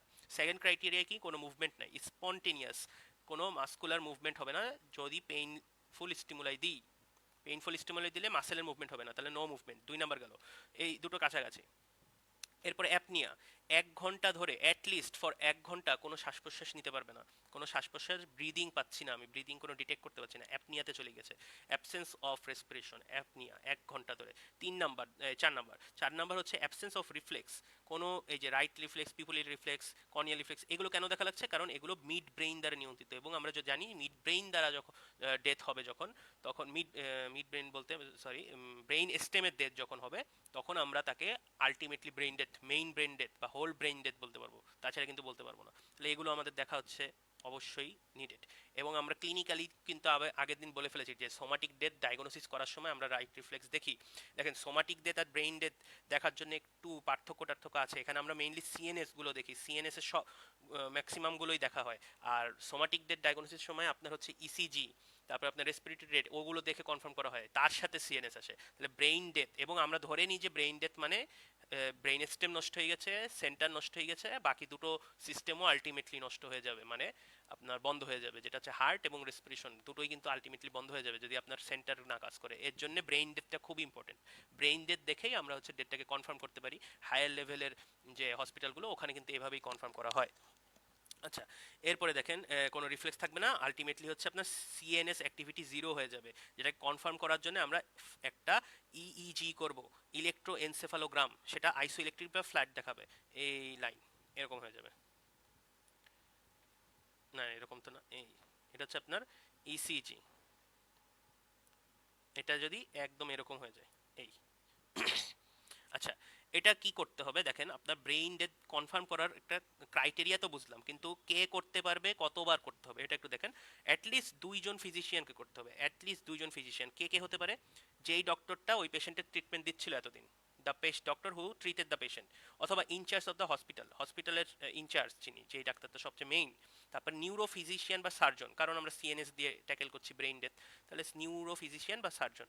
তারপর হচ্ছে ইন্ডিপেন্ডেন্ট রেজিস্টার্ড মেডিকেল প্র্যাকটিশনার। ভাবেন যে আপনার আত্মীয় স্বজনের পছন্দ হলো না, এই আপনার বলছেন যে এই দোষ হচ্ছে এদের, আমি একে দিয়ে করবো না, এরা ডিক্লেয়ার করে দিয়েছে ডেথ, আপনি আপনার নিজস্ব একটা ইন্ডিপেন্ডেন্ট একজনকে বললেন যে এসে একটু দেখে দিয়ে যান, ইন্ডিপেন্ডেন্ট রেজিস্টার্ড হওয়া লাগবে, সে এসে চেক করে বললো যে আচ্ছা ঠিক আছে কনফার্ম করা যাবে। 2 জন করতে হবে, যে কোনো 2 জন। আর হচ্ছে টয়েস, 2বার করতে হবে। একবার করলেন প্রথম দিন, পরের দিন, মানে 24 ঘন্টা পর 2বার করতে হবে। এবং এই যে এখানে বলেছে জুনিয়র কারা করতে পারবে না, physician of potential organ recipient. আমরা বলেছিলাম যে বিটিং হার্ট, যেটা এই যে বিটিং হার্ট ডোনার, এই যে আপনি ধরেন যে আপনার হচ্ছে মরণোত্তর চক্ষুদানের কথা বলা আছে, বা মরণোত্তর আপনার যকৃৎ দান করবেন, সেই ক্ষেত্রে beating heart donor already ready, আপনার ডোনার বসে আছে, সরি ডোনার না, এই রিসিপিয়েন্ট যিনি রিসিভার, উনি বসে আছে, ওনার ডাক্তারও বসে আছে, যে আপনি মরবেন আপনার কাছ থেকে নিবে, নিয়ে ওর বডিতে লাগাবে, তাই তো? তো তাকে দিয়ে যদি আপনি এটা কনফার্মেশন করেন, তাহলে যাতে ওই যে একটা নেগেটিভ সেন্স চলে আসে যে ও কি ভুলভাল দেয় কিনা, সেই কারণে এই যে ফিজিশিয়ান অফ পোটেনশিয়াল অর্গান রিসিপিয়েন্টকে দিয়ে করানো যাবে না, তার ফিজিশিয়ানকে দিয়ে করানো যাবে না, কোনো জুনিয়র ডাক্তারকে দিয়ে করানো যাবে না। বুঝলেন কিনা? ঠিক আছে, এই গেল। আর হচ্ছে দেখেন কিছু কথাবার্তা বলা আছে, বেশি ইম্পর্টেন্ট না, যেমন কিছু প্রি রিকুইজিট লাগে, এটা জানলে আপনাদের পরের এটা সহজ হয়ে যাবে। এই যে diagnosis of brain death, brain stem death, এই জিনিসটা হচ্ছে হার্ভার্ড, দেখেন আমরা এটা কি পড়ছিলাম, বলছিলাম যে diagnostic test for brain death বা diagnostic criteria for brain death, আর ব্রেইন স্টেম ডেথের জন্য কিছু ক্রাইটেরিয়া আছে। দেখেন ব্রেইন স্টেম ডেথ, এই ব্রেইন স্টেম ডেথের ক্রাইটেরিয়াটাই আলটিমেটলি ব্রেইন ডেথ। আপনারা হার্ভার্ড ক্রাইটেরিয়া লিখলেই হবে, এতবার বারবার তো পড়তে পারবেন না। বা স্যাররা যদি বলে ফিলাডেলফিয়া, তাও ফিলাডেলফিয়া পড়তে পারেন। বা যেটা হচ্ছে ক্লিনিক্যালি আমরা ডায়াগনোসিস করি, সেই ক্লিনিক্যালিটাও দেওয়া আছে, সবই দেওয়া আছে, যেটা বলবে সেটাই পড়তে হবে। এখন দেখেন কিছু প্রি রিকুইজিট আছে, আমরা হচ্ছে কিছু জিনিসপত্রকে এক্সক্লুড করি, যে হচ্ছে যে আসলেই অন্য কোনো কারণে তার ব্রেইনের কার্যক্ষমতা জিরো হয়ে গিয়েছে কিনা, সেটা দেখার জন্য দেখেন কোনো ড্রাগ খেয়ে আসছে কিনা সেটা আমরা চেক করে দেখি। তারপরে কোনো অ্যাবনর্মালিটি আছে কিনা বডির কেমিক্যাল, টেম্পারেচার, ব্লাড প্রেশারে, কারণ আমরা জানি কি হাইপোথার্মিয়া হয়ে গেলে মাঝে মধ্যে ব্রেইন বন্ধ শাটডাউন হতে পারে। তারপরে হচ্ছে দেখেন কোনো থেরাপির মেডিকেশন বা থেরাপির আন্ডারে আছে কিনা, এগুলো হচ্ছে আমার প্রি রিকুইজিট। তারপরে দেখেন কিছু এক্সামিনেশন করতে হবে, পিপুলের রাইট রিফ্লেক্স, ফ্যারিংসকে স্টিমুলেট করে দেখবো যে গ্যাগ রিফ্লেক্স আছে কিনা, তার মানে এই দুটো দিয়ে আমরা কি দেখলাম, মিড ব্রেইন ঠিক আছে কিনা, মিড ব্রেইন ঠিক আছে দেখা মানে ব্রেইন স্টেম ঠিক আছে কিনা দেখা। তারপরে অ্যাপনিয়া টেস্ট, এই যে এই কথাগুলোই একটু সুন্দর করে সাজিয়ে দেওয়া, আপনারা দেখে নিন। আলটিমেটলি দেখেন অ্যান্সিলারি কিছু টেস্ট করা হয়, যেমন হচ্ছে যে সিনসাইটিগ্রাফি করা হয় সেরেব্রাল, এটা দেওয়া হয় হচ্ছে রেডিও আইসোটোপ দিয়ে দেওয়া হয় গিয়ে ব্লাড ভেসেলের যে অ্যাক্টিভিটি, ব্রেনের অ্যাক্টিভিটি। তারপরে অ্যানজিওগ্রাম করা যাবে, ব্লাড কি যাচ্ছে কিনা এইসব। ইজি করতে পারেন, ডপলার স্টাডি করতে পারেন, অনেক কাহিনী, এত কিছু জানার দরকার নেই। আচ্ছা, এরপরে আর বেশি কিছু নাই, এগুলো সব একই কথা ঘুরিয়ে পেঁচিয়ে গাইডে বারবার দেওয়া থাকবে, আপনারা একটু দেখে নিন। একই কথা একই কথা। এই যে ডায়াগনোসিস, কি কি ডায়াগনোসিস ক্রাইটেরিয়া, ব্রেইন স্টেম ডেথের, আমি যদি ব্রেইনের ডেথের ক্রাইটেরিয়া জানি, ব্রেইন স্টেম ডেথের ক্রাইটেরিয়াও জানতে পারবো। তারপর হচ্ছে কোন কোন পার্সোনাল করতে পারে ব্রেইন স্টেম ডেথের ডিক্লেয়ার, যে ব্রেইন ডেথের ডিক্লেয়ার করবে সেই ব্রেইন স্টেম ডেথের ডিক্লেয়ার করবে, একই কথা একই কথা। তারপর মেডিকেল লিগাল ইম্পর্টেন্স, এটা হচ্ছে ইম্পর্টেন্ট। দেখেন এগুলো সোমাটিক ডেথে যা পড়েছিলাম, সোমাটিক ডেথে বলেছিলাম যে ব্রেইন ডেথ দেখেই আমরা হচ্ছে ডেথকে ডিক্লেয়ার করব, ডেথ সার্টিফিকেট দিব, তারপর হচ্ছে ট্রান্সপ্ল্যান্টেশনের জন্য নিয়ে যেতে পারি, অথবা হচ্ছে তাকে ডিসিশন নিব যে আমরা আর্টিফিশিয়াল সাপোর্ট উইথড্র করব কিনা, আর হচ্ছে দেখেন ডিগনিফাই এইটা ইউথেনাসিয়া দেওয়া হবে কিনা, এই কথাবার্তা। আচ্ছা,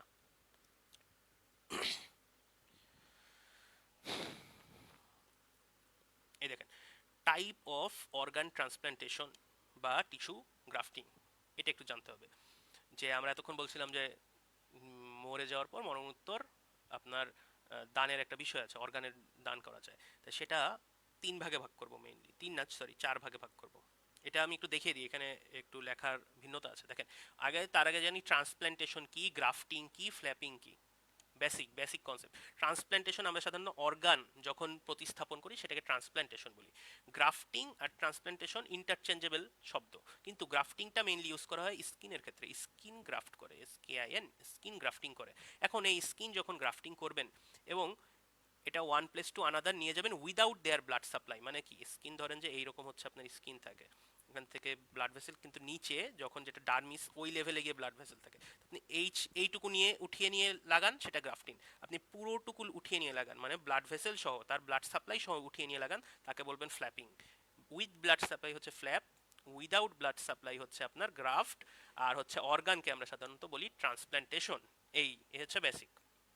এখন হচ্ছে আপনার কিছু আইন আছে বাংলাদেশে, যে মানব দেহ অঙ্গ প্রত্যঙ্গ সংযোজন আইন 1999 সালে 13 মে এটা আনা হয়, এবং এটা সংশোধন করে 2018 সালে। এই যে এই সব আইনের সব কাহিনী এখানে লেখা, যার ইচ্ছা হবে সে পড়বে, আর যার ইচ্ছা হবে না, বুঝতে যদি ভালো মনে হয় যে একটু বুঝি তখন পড়বেন, এটা একদমই দরকার নেই, আমি বলে রাখছি, এটা জিরো, কিচ্ছু লাগবে না এখান থেকে, এটা কখনো কেউ ধরবে না আপনাকে, শুধুমাত্র বোঝার জন্য, শুধুমাত্র বোঝার জন্য দিয়েছি, যে একটু মজা লাগবে যে আসলে বাংলাদেশে কিরকম ব্যবস্থাটা কিরকম একটু জেনে দেখি, যদি জানার ইচ্ছা থাকে নিচে থেকে দেখে নিন।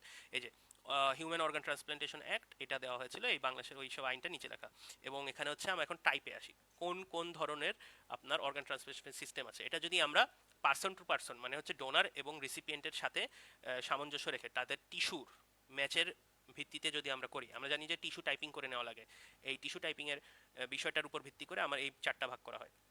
কি কি আছে, অটোগ্রাফট বা হোমোজেনাস ডোনেশন। অটোগ্রাফ বলতে আপনার দেহের স্কিন বা আপনার দেহের কোনো অঙ্গ আরেক জায়গায় লাগানো, মেইনলি স্কিন লাগানো হয়। Grafting of tissue from one part of the body to another part of the same patient. এই যে যেমন স্কিন আর বোন দুটো কথা বলা হয়েছে। আচ্ছা, যেমন বোন বলতে আপনার একটা প্রতিবেদন দেখেছিলাম যে আপনার আফ্রিকার একটা দেশে হায়নারা একটা ছেলের তার টিবিয়া মানে পা কামড়ে ধরেছিল, টিবিয়া ভেঙে গেছে, পা সহ ছিঁড়ে নিয়ে গেছে। তা সেই ছিঁড়ে নেওয়ার কারণে, মানে ছিঁড়ে নেওয়া ফুল পা কিন্তু খুলে যায়নি, মানে ওইখান থেকে টিবিয়া সহ ভেঙে নিয়ে গেছে। তা ওইটুকু আপনার স্কিন গ্রাফট দিয়ে প্রথমে ঠিক করেছে, এবং আপনার এই যে টিবিয়ার বোনটাকে আবার বানিয়ে দিয়েছে গ্রাফট করে। আর তার হচ্ছে মুখ